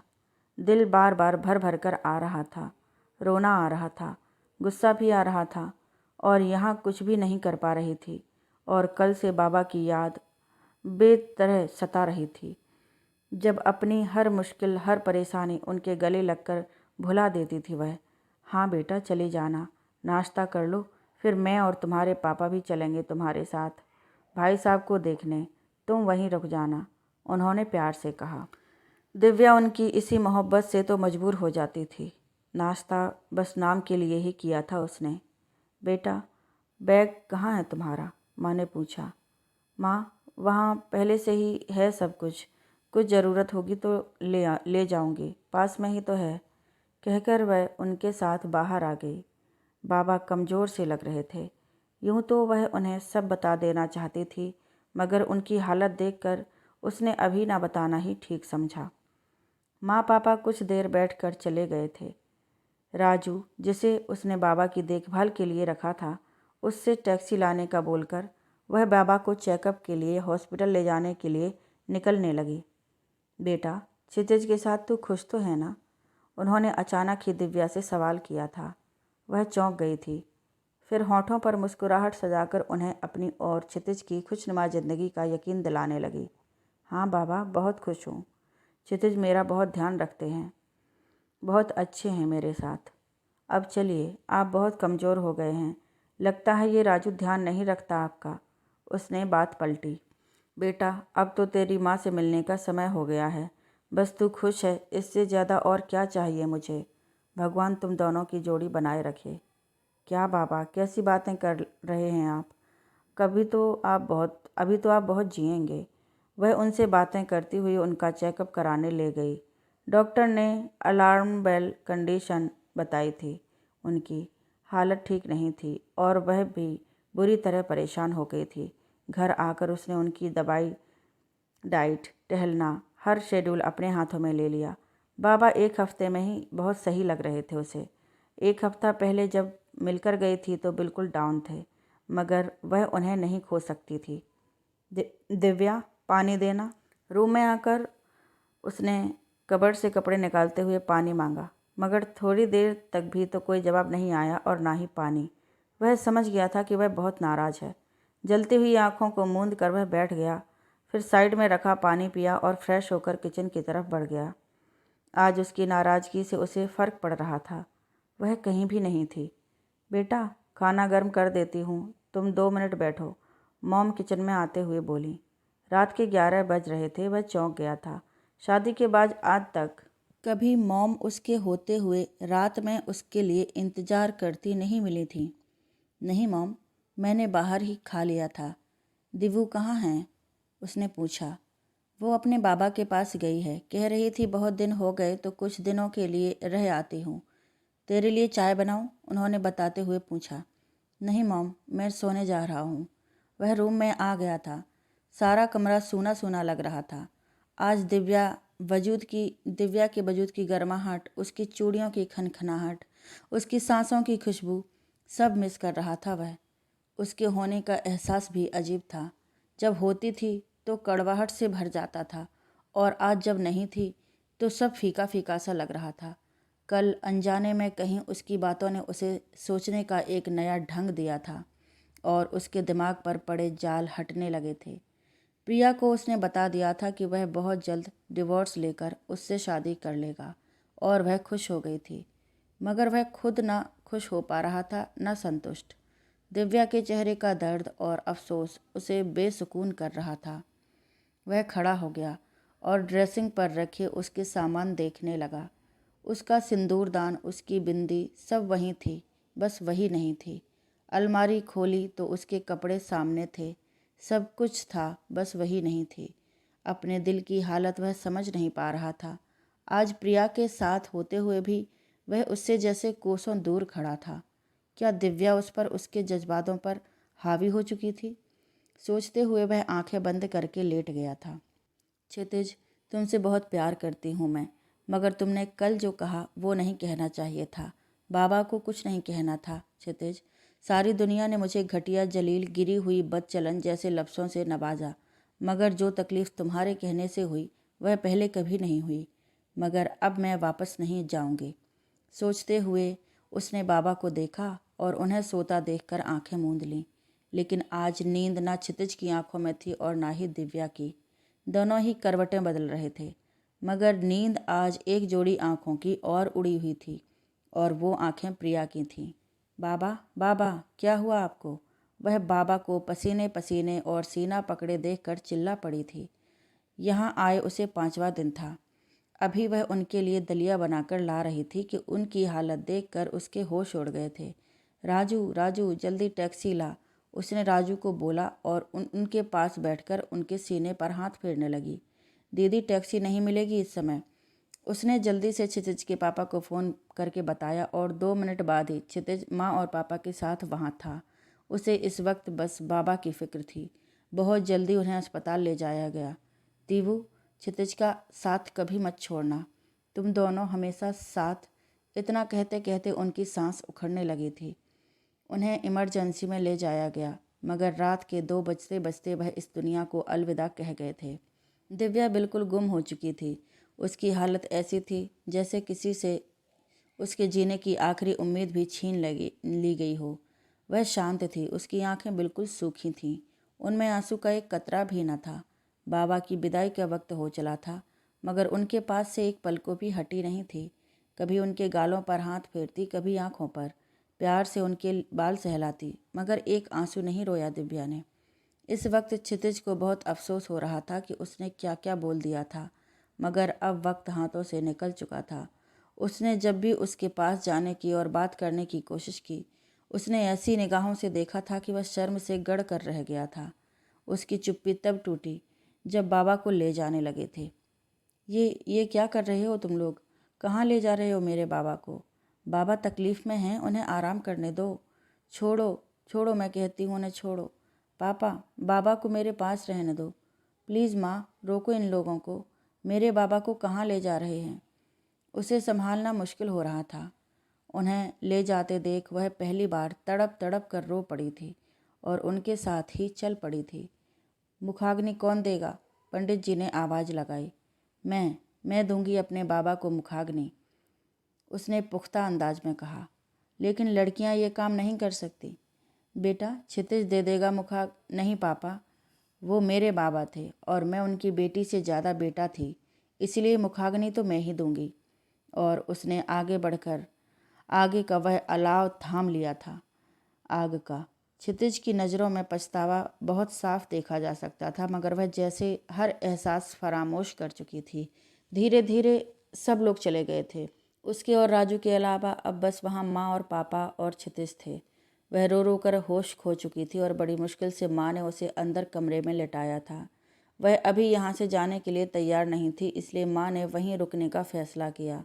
बेटा, अब तो भाई साहब की 13वीं हो गई है, अब घर चल। 13वीं के बाद माँ ने उसे चलने के लिए कहा था। नहीं माँ, मैं यहीं रहूँगी, आप घर चली जाइए, उसने कहा। मैं मानती हूँ बच्चे कि भाई साहब का इस तरह चले जाना एक बड़ा सदमा है, उससे उबरने में बहुत वक्त लगेगा, लेकिन बेटा इस तरह तो ज़िंदगी नहीं चलती। और तुम कब तक यहाँ रह सकती हो? घर तो जाना ही होगा ना, उन्होंने बड़े ही मीठे लहजे में उसे समझाया। माँ, अगर मैं कहूँ कि मुझे अब कभी वापस नहीं जाना, मैं हमेशा के लिए वो घर छोड़ आई हूँ। दिव्या, तुम्हारा झगड़ा हुआ है क्षितिज से, उससे लड़कर आई थी तुम यहाँ? कहीं भाई साहब को इसी वजह से तो हार्ट अटैक? नहीं माँ, नहीं, बाबा को कुछ नहीं पता था, वो बहुत सुकून से गए हैं। बहुत विश्वास था उन्हें कि क्षितिज मुझे बहुत प्यार करते हैं, बहुत ध्यान रखते हैं मेरा। हर दुख, हर तकलीफ़ में, हर दर्द में मुझ तक पहुँचने से पहले ही रोक लेते हैं, और मैंने उनका ये गुमान, ये इत्मीनान, ये सुकून मरते दम तक बनाए रखा है। बाहर खड़े क्षितिज को पछतावे घेरने लगे थे। तो बेटा, जो भी परेशानी है वो हम सब मिलकर बैठकर सुलझाएंगे। मुझे बता क्या किया है उस नालायक ने? तेरे सामने ही 2 जूते लगाऊंगी। मगर बेटा घर चल। वो हर मुमकिन कोशिश कर रही थी उसे ले जाने की। माँ, क्षितिज की कोई गलती नहीं है और ना ही मैंने उससे ऐसा कोई झगड़ा किया है, मगर मैं वापस नहीं जाऊंगी। वह कहते हुए दीवार पर लगी बाबा की तस्वीर देखने लगी। कुछ देर के लिए खामोशी छा गई। वह काफ़ी देर तक कोई जवाब न पाकर पलटी और सामने क्षितिज को खड़ा पाया। माँ कब चली गई थी उसे पता ही नहीं चला था। आई एम सॉरी दीबू, प्लीज़ मुझे माफ़ कर दो, घर चलो प्लीज़। वह उसे अपनी तरफ देखता पाकर बोलते हुए उसकी तरफ बढ़ा था। रुक जाइए मिस्टर क्षितिज राजपूत, आप भूल गए हैं कि मैं आपकी दोस्त दीबू नहीं, दुनिया की नज़रों में आपकी पत्नी का रोल निभाती आपकी दुश्मन दिव्या हूँ। आप माँ पापा की नज़रों में खुद को अच्छा साबित करने के लिए दिव्या नाम का जहर पीने पर मजबूर हो रहे हैं, लेकिन अब आपको ऐसा करने की कोई ज़रूरत नहीं है। आप कोई भी इल्ज़ाम मुझ पर डाल दीजिएगा, किसी भी ऐसी घटिया हरकत का जिक्र आप माँ पापा से मुझसे नफ़रत करने पर मजबूर कर देना, जैसी घटिया हरकत से आपने कुछ दिनों पहले मुझे नवाजा था। और अब आपको मेरे बाबा हार्ट अटैक का ड्रामा करके मजबूर भी नहीं करेंगे। उनके हर ड्रामे की मौत उनके साथ ही हो चुकी है। दिव्या ने गुस्से और सुर्ख चेहरा उसकी ओर कर उसकी आंखों में आंखें डालकर कहा, दीबू प्लीज़ ऐसा मत कहो, मैं बहुत शर्मिंदा हूँ, मैं ऐसा कुछ भी नहीं चाहता। कि परेशानी तो यह है कि आप जानते ही नहीं कि आप चाहते क्या हैं। खैर, मुझे इन सब बातों में पड़ना ही नहीं है। आप डिवोर्स फाइल कर दीजिए और मुझसे छुटकारा पाकर अपनी ज़िंदगी की एक नई शुरुआत कीजिए, जिसमें प्यार और मोहब्बत हो, आप और आपकी चाहत हो। अगर इससे भी आपकी इज्जत पर कोई आँच आती है तो मैं आपको डिवोर्स का नोटिस भिजवा देती हूँ। आज तक की खामोशी जब टूटी थी तो हर लफ्ज़, हर जहर बुझे खंजर की तरह उसके होठों से निकलकर क्षितिज के सीने में लग रहे थे। मुझे माफ़ कर दो दीबू, मैं तुम्हें समझ नहीं पाया। हमारा रिश्ता जिन हालात में जुड़ा हो, मगर अब ये एक अटूट बंधन बन चुका है। Oh really? और प्रिया अब हमारी बीच दीवार नहीं बनेगी, उसने कहा तो वो हंस पड़ी। प्रिया तो कभी दीवार थी ही नहीं, दीवार तो तुम्हारी ईगो थी, तुम्हारे झूठे प्यार का नशा था, तुम्हारा अपने इन्फेंचुएशन को प्यार समझना था और मेरी गलती को गुनाह बना देना था। तुम्हें प्रिया इज़ अ ब्लडी क्रिमिनल और मैं बहुत जल्द उसे सलाखों के पीछे कर दूंगा। क्षितिज चीखा था। जानती हूँ वो क्या है और उसने क्या क्या किया है, मगर दुख उसके कुछ करने पर नहीं, तुम्हारे कुछ न समझने पर हुआ था मुझे। क्यों? तुम्हें क्या लगता है उसका सच तुमने खोज निकाला है? वो पेन ड्राइव तुम तक मैंने ही पहुंचाई थी, जिसमें उसके ड्रग डीलिंग के सारे सबूत मौजूद थे। जिस तरह वह तुम्हें इस्तेमाल कर रही थी मैं जानती हूँ। तुम्हें सिड्यूस करना, तुम्हें उसका किस करना, हर बार तुम्हारे किसी जगह जाने से पहले ही वहाँ खबर पहुँचाना, सब मालूम है मुझे। बेवकूफ़ नहीं हूँ मैं, मगर तुमसे इतनी बड़ी बेवकूफ़ी की उम्मीद मुझे नहीं थी। दिव्या सांस लेने के लिए रुकी। उसने तुम्हें अपने जाल में फंसाया और तुम उसके रूप पर फिदा हो गए। उसने हर उस वक्त तुम्हें खुद से मिलने बुलाया जब जब उनकी डीलिंग हुई और तुम उससे मिलने चले गए। तुमने मुझे ही नहीं अपने फ़र्ज को भी ताक पर रख दिया, एसीपी क्षितिज राजपूत। लेकिन मैं तुम्हें ऐसे नहीं देख सकती थी, इसीलिए अपनी बदनामी की उस रात के सच का पता लगाते लगाते मैं अनजाने ही उस तक पहुंच गई जो इन सब की मास्टरमाइंड थी, तुम्हारी प्रिया उर्फ रोजी डिस्कोटा। लेकिन जो भी है, बावजूद इसके कि उस सब में तुम्हारा कसूर ना था, मैं तुम्हें माफ़ नहीं कर सकती। मेरे बाबा को अपशब्द बोलने का हक किसी को भी नहीं, कभी नहीं है। और तुमने मेरे बाबा पर बीमारी का ड्रामा करने का इल्ज़ाम लगा दिया, मुझ पर खुद को बर्बाद करने का इल्ज़ाम लगा दिया। दिव्या की आंखें जल उठी थीं। अरे मेरे बारे में सोचा कभी? बदनामी तो मेरी हुई थी। बाजारू, कॉल गर्ल, घटिया, बेशर्म, बेहया जैसे हर बुरे शब्दों से मुझे नवाजा गया था।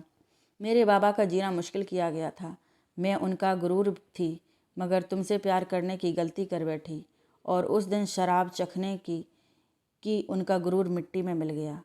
मेरे बाबा जिन्होंने कभी सर झुकाकर बात नहीं की थी, उसके बाद किसी के सामने सर ना उठा सके थे। और तुम्हें ये सब उनका ड्रामा लग रहा था। अरे बाबा के एक इशारे पर तुम जैसे हजारों क्षितिज वार सकती हूँ मैं। प्यार नाम की खता को अलविदा कर सकती हूँ। और जिस मजबूरी में का बखान तुमने किया वो तुम्हारी कमज़ोरी थी। सही मायनों में तो तुमने कभी प्यार को जाना ही नहीं। अगर प्रिया से प्यार किया होता तो उसे तभी कबूल कर उसी से शादी करने पर अडिग रहते, मगर शादी की थी तो उसे निभाने की एक सच्ची कोशिश करते। मुझे ब्लेम करने के बजाय एक बार प्यार से ठंडे दिमाग से मुझसे बात तो करते, पत्नी होने के नाते ना सही, एक दोस्त होने के नाते। हाँ, मैं मानती हूँ मेरी गलती थी कि मैं प्यार कर बैठी तुमसे, मगर प्यार पर कभी किसी का जोर चला है भला? और मेरा प्यार कुछ हफ्तों या कुछ महीनों का नहीं, सालों का था, और इतना उथला भी नहीं था कि तुम पर हक जमाकर हर चीज़ से बेगाना कर दे। मैंने तो तुमसे जुड़े हर रिश्ते को दिल से अपनाया था, मगर तुम तो मेरे इकलौते रिश्ते को भी ना संभाल पाए। अरे सच तो ये है कि तुम ना तो अच्छे प्रेमी बन पाए, ना अच्छे पति, और ना ही अच्छे दोस्त, और मुझे अफसोस है कि मैंने तुम्हें इतनी देर से समझा। अब चले जाओ यहाँ से, और फिर कभी मुझे अपनी शक्ल मत दिखाना। नफ़रत करती हूँ मैं तुमसे अब। जो मेरे बाबा की इज्जत नहीं कर सकता, उससे मोहब्बत मैं कभी नहीं कर सकती। कहकर दिव्या तेजी से अंदर कमरे में चली गई और धाड़ से दरवाज़ा बंद कर लिया, और पीछे खड़ा क्षितिज सन्नाटों में घिरा रह गया। आज खाली हाथ, खाली दामन वह लौट रहा था, और महसूस हो रहा था कैसा लगता है सब कुछ खोकर। क्षितिज ने दिव्या की नज़रों में अपनी इज्जत ही खो दी थी। 3 महीने हो चुके हैं दिव्या, ये कम टाइम नहीं होता। तुम क्षितिज को माफ़ क्यों नहीं कर देती? रेखा उसे अपनी शादी का कार्ड देने आई थी। उस दिन के बाद वह वापस क्षितिज के पास नहीं गई थी। बाबा की मौत का जख्म गहरा और ताज़ा था, जिसमें रह रहकर टीसें उठती थीं। वह उसके बारे में सोचना भी नहीं चाहती थी, मगर क्षितिज हर दिन सुबह जाने से पहले उससे मिलने ज़रूर आता था। उसे देखते ही वह पहले पहले खुद को रूम में बंद कर लेती थी, मगर अब उसे इग्नोर करते हुए अपने काम में लगी रहने लगी। वह उससे बात करना चाहता था, मगर वह जैसे कान बंद किए रहती थी। बाबा तो थे नहीं, और माँ पहले ही नहीं थी, तो कोई था ही नहीं जो उस पर सख्ती करे, उसे अच्छा बुरा समझाता। खुद को बिजी रखने के लिए और जीने के लिए उसने एक प्राइवेट कंपनी में MIS एग्जीक्यूटिव की जॉब कर ली थी। पढ़ी लिखी तेज़ दिमाग तो था ही, जॉब मिलने में कोई परेशानी नहीं हुई। नहीं कर पा रहा हूँ माफ़, कर पा रही हूँ माफ़, बस इस बारे में करूँगी, मैं इस बारे में बात और बराबर करूँगी। क्या अब तुझे प्यार नहीं रहा उससे? तो बस इस वक्ती मोहब्बत की खातिर इतना परेशान थी तू? अगर निभा नहीं सकती थी तो प्यार किया ही क्यों? रेखा ने उसे अच्छे से लताड़ा था। तो उसने क्यों शादी की थी जब निभा नहीं सकता था? वह सूखी लकड़ी की तरह चटकी। कब तोड़ी उसने शादी? बोला ही तो था, परेशान था। ये तो तू भी जानती है कि वह प्रिया को चाहता था, लेकिन तुझसे शादी के बाद बार बार उसके कहने पर भी शादी नहीं तोड़ी उसने। फिर कौन से हस्बैंड वाइफ में झगड़ा नहीं होता कि तू उसकी कही बात को दिल से लगा कर बैठ गई है? रेखा उसे समझाने की जिद पर थी। ठीक है, मेरी ही गलती है, मगर मैं उसके पास वापस नहीं जाऊंगी। अब मेरी ज़िंदगी में उसके लिए कोई जगह नहीं है, उसने कहा। तो कब तक रहेगी ऐसे? चल, तूने उससे रिश्ता तोड़ भी दिया, उसे अपनी ज़िंदगी से निकाल भी दिया, तो क्या किसी और को अपना सकेगी? किसी और के करीब जा सकेगी? स्टॉप इट रेखा। वो मेरी ज़िंदगी से निकल भी जाए, मगर उसकी जगह मैं कभी किसी को और नहीं दूंगी। I love. वह बोलते बोलते एकदम चुप हो गई। ओह, तो प्यार करती हो अब भी उससे? मगर ऐसे प्यार का क्या फ़ायदा जिसमें उसी को तकलीफ़ पहुंचाई जाए? आज वह सक्सेसफुल है, कैसे सॉल्व कर रहा है, गुनहगारों को पकड़ रहा है, उन्हें सज़ा दिलवा रहा है। उसकी वजह से हम बेखौफ हैं, मगर वो तो आज भी खौफ के साए में जी रहा है, बस तुम्हारी वजह से। क्या उसकी एक छोटी सी गलती आज भी तुम्हारी नज़र में माफ़ी के लायक नहीं है? रेखा प्लीज़। पीछे रह गई। उसकी बातों में उलझती हुई दिव्या। उसके अंदर अजब कश्मकश का माहौल था। आज ऑफ था तो वह घर पर ही थी। रेखा की बातें उसे कमज़ोर कर रही थीं। 3 महीनों से उसने क्षितिज से बात तक नहीं की थी, उसे नज़र भरकर देखा तक नहीं था। दिल के अंदर बेचैनी थी और एक जंग जारी थी कि वह क्या करे, मगर जो भी हो वह नहीं जाएगी उसके साथ, नहीं रहेगी उसके पास। और वह निढाल सी सोफे पर गिर गई, और वह जाने कब तक ऐसे ही पड़ी रहती अगर उसे अपने ऊपर किसी की आंखें महसूस न होती। उसने नज़रें उठाकर दरवाजे की ओर देखा तो क्षितिज खड़ा हुआ उसी की ओर देख रहा था। आज उससे आंखें मिलीं तो उलझ कर रह गईं। ऐसा लग रहा था सदियों के बाद उससे मिली है। कुछ देर खामोशी रही, लेकिन फिर उसने नज़रें हटाईं। वह धीरे धीरे चलते हुए सोफे के पास उसके करीब टेबल खींचकर उस पर बैठ गया था। दिव्या का दिल एक बार फिर धड़क उठा, मानो उसे एहसास करा रहा हो कि वह जिंदा है। लेकिन वह नज़रें झुकाए रही और हमेशा की तरह खामोश रही। मगर आज दूसरी तरफ भी खामोशी थी। आज दिव्या इस खामोशी से घबरा गई थी। क्षितिज एकटक उसी को देख रहा था। उसके चेहरे पर सुर्खी दौड़ गई और उसने सर और भी नीचे झुका लिया। उसके उठकर जाने का रास्ता ब्लॉक था। उसकी हालत क्षितिज के दिल को गुदगुदा रही थी। इन 3 महीनों में उसने बहुत अच्छी तरह से अपना फ़र्ज निभाया था। उसका दिल जीतने की हर मुमकिन कोशिश की थी। कई बार उससे माफ़ी मांगी थी। आज उसके चेहरे पर बिखरे रंग उसे अपनी कोशिशों के कामयाब होने का इशारा कर रहे थे। दीबू, प्लीज़ अपने घर चलो। उसका हाथ अपने हाथ में लेते हुए उसने रिक्वेस्ट के लहजे में कहा। दिव्या को जैसे करंट सा लगा। अपना हाथ पीछे खींचना चाहा मगर क्षितिज की पकड़ मजबूत थी। नज़रें उठाकर उसे गुस्से से देखना चाहा मगर देख ना सकी। खड़ी होती तो उसकी बाहों में चली जाती। खामोशी की दीवार अब टूटने का आगाज़ था। हाथ छोड़ो और पीछे हटो। लहजे को मजबूत बनाने की भरपूर कोशिश की थी दिव्या ने। ना छोड़ूं तो, पीछे ना हटूं तो। वह मुस्कुराया और उसके गालों में पड़ने वाले डिम्पल फिर उसके दिल को लूटने लगे। मैं तुम्हें। वह सोच में पड़ गई कि क्या करेगी। उसने उसका हाथ छोड़ दिया और टेबल खिसकाते हुए उठ गया। तुम जाओ क्षितिज, मैं नहीं जाऊंगी, उसने कहा और उठकर अंदर जाने लगी। क्षितिज उसकी तरफ लपका।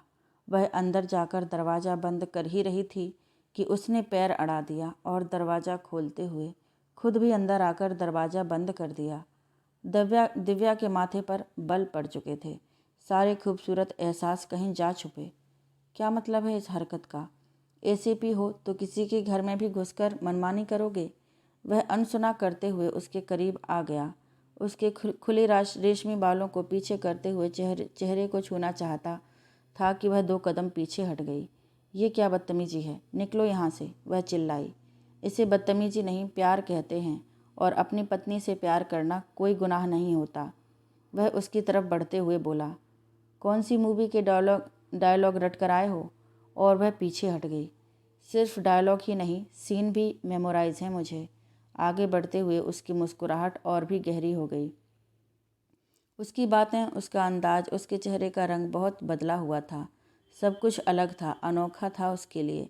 ये सब अगर पहले मिला होता तो दिव्या के पैर जमीन पर ना रहते, मगर आज वह अलग ही सिहरन महसूस कर रही थी। अब वह पीछे हटने की गुंजाइश खत्म हो चुकी थी।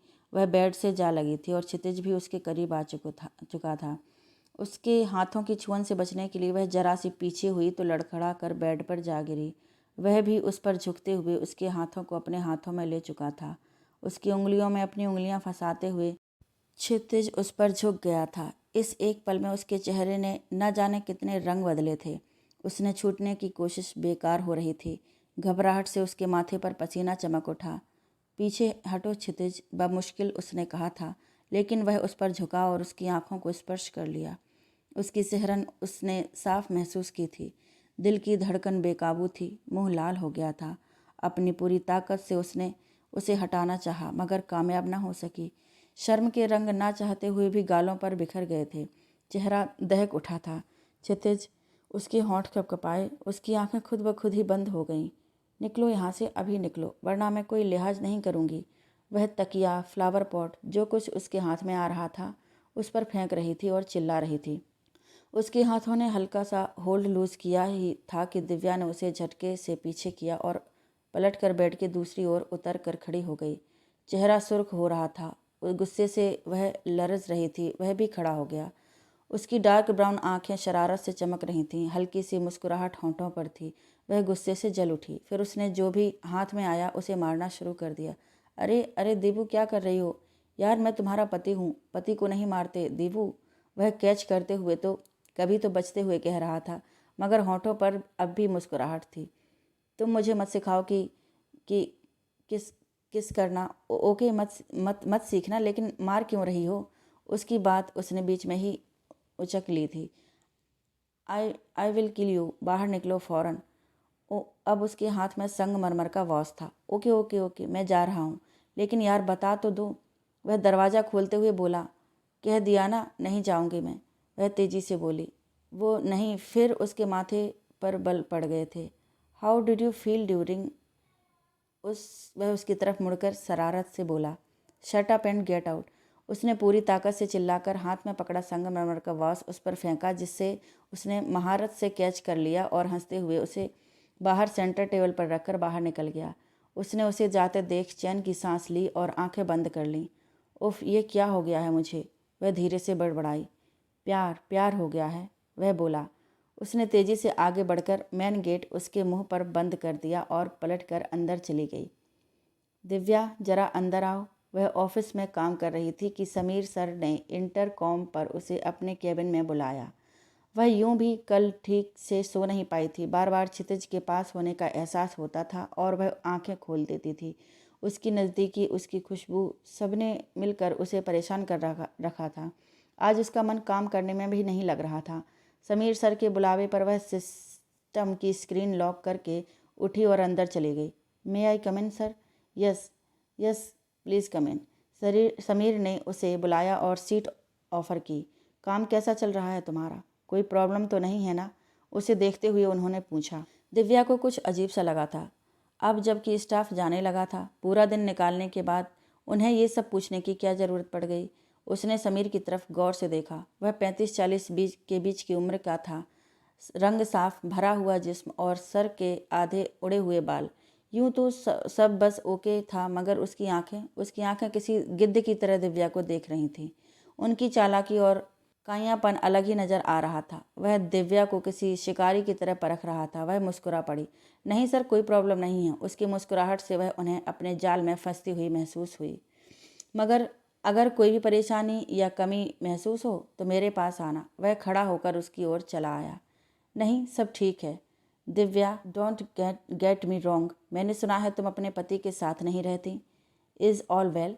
उसने उसकी चेयर की बैक पर हाथ रखा। दिव्या के माथे पर बल पड़ गए थे। अब उसकी बर्दाश्त जवाब देने लगी थी। वह भी खड़ी हो गई, मगर चेहरे को नॉर्मल रखा। मैं जानता हूँ कि बहुत सी ज़रूरतें होती हैं पैसे के अलावा भी। मैं तुम्हारी हर ज़रूरत को पूरा कर सकता हूँ। इतने महीनों से अलग रह रही हो, क्यों ना आज रात हम कहीं बाहर चलें? उसने लहजे में चाशनी घोलते हुए कहा। कहाँ? जहाँ तुम चाहो, जिस होटल में कहो रूम बुक कर देता हूँ। बस तुम और मैं, तन्हाई, मदहोशी, मस्ती का आलम। उसने दिव्या का हाथ पकड़ा और तभी एक झन्नाटेदार थप्पड़ ने उसके सारे ख्वाब चकनाचूर कर दिए। तूने मुझ पर हाथ उठाया? साली, आज तू ऐसे नहीं जाएगी यहाँ से। वह उस पर झपट पड़ा, लेकिन दिव्या के 2-4 दांव से ही वह चित्त हो गया। उसे कॉलर से पकड़कर खड़ा किया। तुझे क्या लगा, पके फल की तरह दिव्या भी तेरी झोली में आ गिरेगी? मैं दिव्या हूँ और मेरे साथ कोई मैशअप करने की कोशिश की तो अच्छा नहीं होगा। उसे पीछे धकेल कर वह बाहर निकल गई। आज रेखा की शादी थी और दिव्या तैयार होकर रेखा की शादी में आई हुई थी। तभी उसे एक आवाज़ सुनाई दी। Looking gorgeous sweetheart. Kshitij की आवाज़ पर वह जम गई। आज रेखा की शादी थी और वह उससे मिलने के बाद एक शांत से कोने में लगी टेबल पर जा बैठी थी। उसकी आवाज़ उभरी। अगले ही पल वह उसके सामने आ बैठा। उसे समझ नहीं आ रहा था कि वह कैसे रिएक्ट करे। उस दिन का हर मंजर उसकी आंखों के सामने घूम गया। क्षितिज पूरे हक के साथ उसका जायजा लिया। वॉयलेट कलर की साड़ी में लंबे लंबे बालों की फ्रेंच नॉट बनाए, हल्के से मेकअप और सादे से सिल्वर झुमकों में वह सोबर और खूबसूरत लग रही थी। आज भी उसके नाम का सिंदूर और मंगलसूत्र उसे रौनक दे रहा था। दिव्या बेचैन और पजल हो गई थी। उठने लगी कि उसने उसके हाथ पर अपना भारी हाथ रख दिया। हाथ हटाओ अपना, उसने गुस्से से मगर धीमी आवाज़ में कहा। आज उसकी बेस्ट फ्रेंड की शादी थी और वह उसमें कोई भी बदतमीजी नहीं चाहती थी। क्षितिज ने जवाब में कहा। तो कुछ नहीं, बस मुस्कुराकर देखता रहा। हाथ नहीं हटाया तो उसने अपने हाथ झटके से निकाला और उठकर जाने लगी, मगर क्षितिज ने आगे बढ़कर उसका रास्ता रोक लिया। कब तक ऐसे दूर भागती रहोगी? आना तो तुम्हें मेरी बाहों में ही है। सपने देखने पर कोई पाबंदी नहीं है, देखते रहो। वह रुखाई से बोली और साइड से निकल गई। उसे मनाना टेढ़ी खीर साबित हो रहा था। वह उसके पीछे लपका। वेटर, एक गिलास पानी, उसने वेटर से कहा और उसके पास गया। तुम क्यों मेरे पीछे पड़े हो? यहाँ कोई सीन क्रिएट मत करो। मैं नहीं चाहती कि रेखा की शादी में कोई तमाशा हो। प्लीज़ मेरा पीछा छोड़ो। दिव्या बोली। उसका गला सूखने लगा था। तभी वेटर पानी लेकर आ गया, मगर उसके गिलास उठाने से पहले ही दिव्या ने गिलास उठा लिया। वेटर ये देखकर सक पका गया था। वह जल्दी से वहाँ से निकल गया। उसने पानी पिया तो उसका टेस्ट अजीब सा था। उसने आधा पीकर ही गिलास टेबल पर रख दिया। मैं तुमसे दूर नहीं रह सकता देवू, और ये बात मैं अब अच्छी तरह से समझ गया हूँ, उसने बेहद मोहब्बत से कहा। अचानक ही दिव्या को घबराहट होने लगी। गला जैसे कोई दबा रहा था। सांस रुकने लगी। घबराहट के मारे वह गला मलती हुई खड़ी हो गई। उसके मुंह से कोई आवाज़ नहीं निकल पा रही थी और फिर अचानक ही उसने अंदर से आती हुई उबकाई को रोकने के लिए मुंह पर हाथ रखा और उसका पूरा हाथ खून से भर गया। उसके मुंह से खून निकल रहा था। दीबू, वह खून की उल्टियां करती दिव्या को देखकर चिल्ला पड़ा। वह होश व हवास से बेगाना होकर उसकी बाहों में झूल गई। उसने बहुत जल्दी से उसे अपने मजबूत बाजुओं में संभाला और तेजी से लेकर वहां से निकल गया। प्राइवेट हॉस्पिटल की इमरजेंसी वार्ड में उसे तुरंत ही ले लिया गया।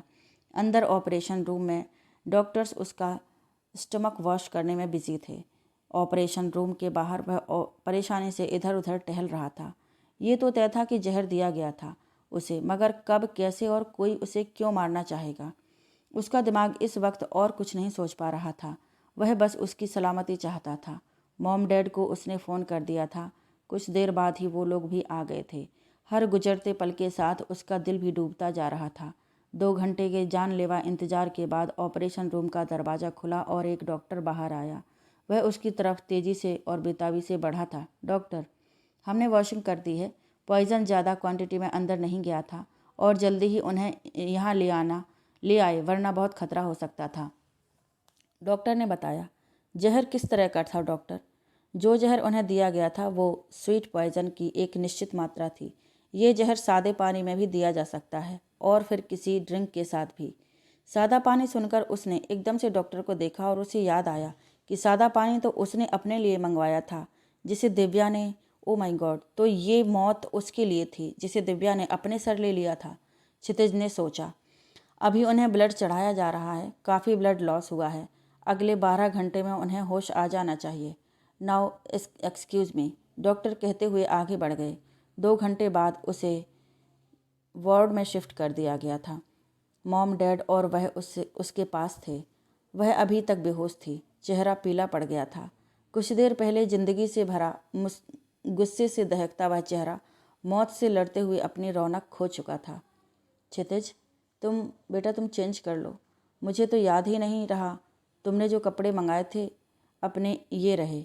मॉम उनकी खून से सुर्ख हुई वाइट शर्ट को देखते हुए बोली और एक बैग उसे थमा दिया।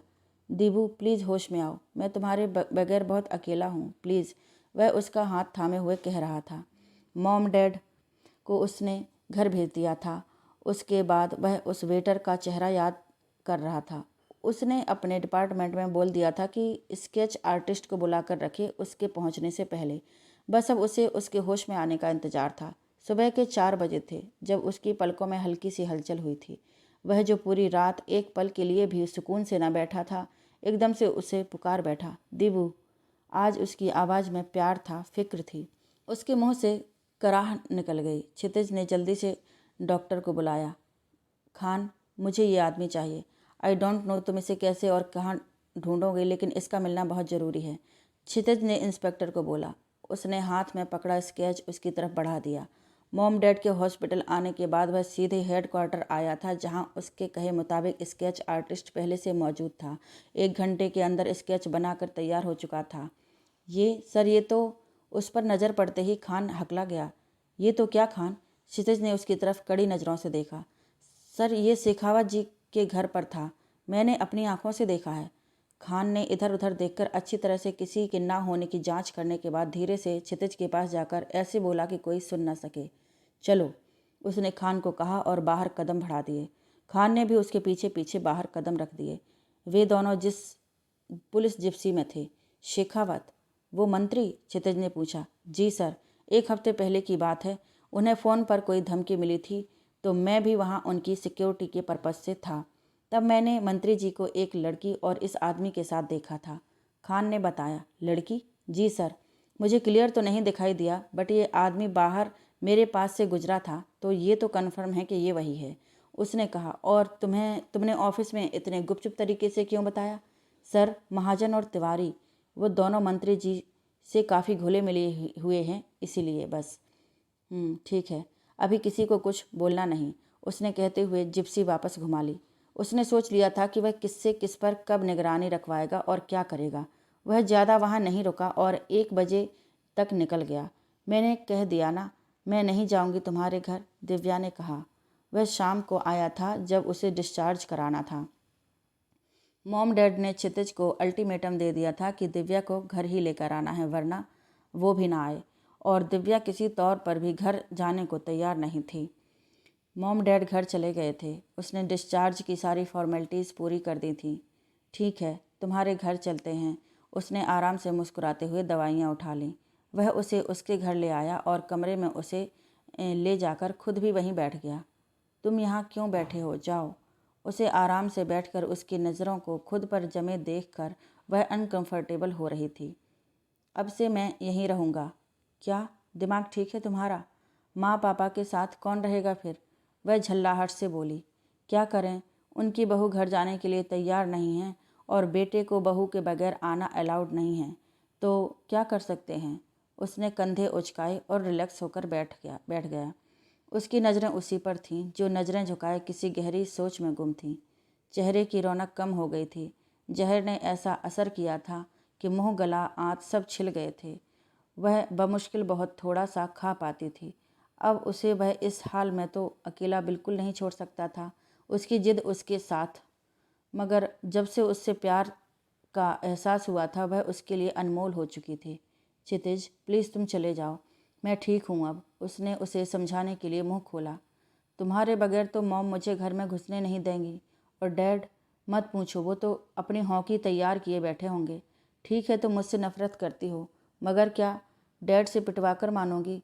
वह सीरियस अंदाज में बोल रहा था, मगर आंखें मुस्कुरा रही थीं। ठीक है, मैं एक शर्त पर चलूँगी। क्या है वो शर्त? तुम मुझसे दूर रहोगे, मेरे नज़दीक नहीं आओगे, उसने दूसरी तरफ देखते हुए कहा। वह हंस दिया। ओके, जानबूझकर ऐसा नहीं करूँगा। मतलब तुम, चलो अब। वह बोलती रह गई, मगर वह उसकी बाँह पकड़कर उससे उठ खड़ा हुआ। माँ पापा उसे साथ देखकर निहाल हो गए थे। यूं मीन उनकी बॉन्डिंग शादी के पहले से ही काफ़ी अच्छी थी। बेडरूम में आकर ऐसा लगा मानो बरसों बाद वह वहाँ कदम रखा हो। उसका घर, हर चीज़ ऐसी ही थी जैसी वह छोड़कर गई थी। वह कमजोरी की वजह से बेड पर ढह गई। उसका काफ़ी ज़्यादा ब्लड लॉस हुआ था। अभी भी वह नॉर्मल नहीं हो पाई थी। थोड़ी देर में वह उसके लिए खाने की थाली लेकर आ गया जिसमें उसके लिए परहेजी खाना था। दीवू, ये देखो तुम्हारे लिए दलिया। तुमसे खिचड़ी नहीं खाई जाती ना, तो मम ने दलिया बनाया है।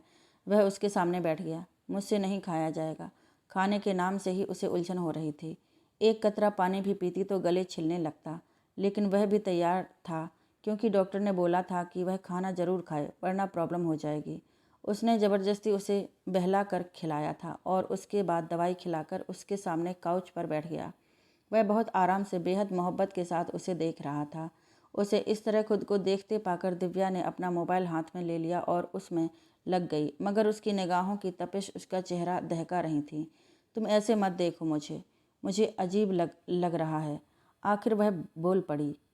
तो कैसे देखूं? बताओ, वैसे देख लूँगा। उसने बड़े आराम से जवाब दिया। Don't be over smart. मैंने पहले ही कहा था कि मुझसे दूर रहना। वह गुस्सा दिखाने के लिए बोली। यार, मैं तो दूर ही हूँ और तुमने देखने के लिए थोड़ी मना किया था। मेरी वाइफ इतने महीनों बाद मेरे सामने है और करीब आने की पाबंदी भी है, तो देख तो सकता ही हूँ ना। उसने बेचारी सी शक्ल बनाई। वह कुछ बोलने वाली थी मगर फिर चुप होकर लेट गई और मुंह तक खुद को ढक लिया। क्षितिज हंस दिया। हेलो।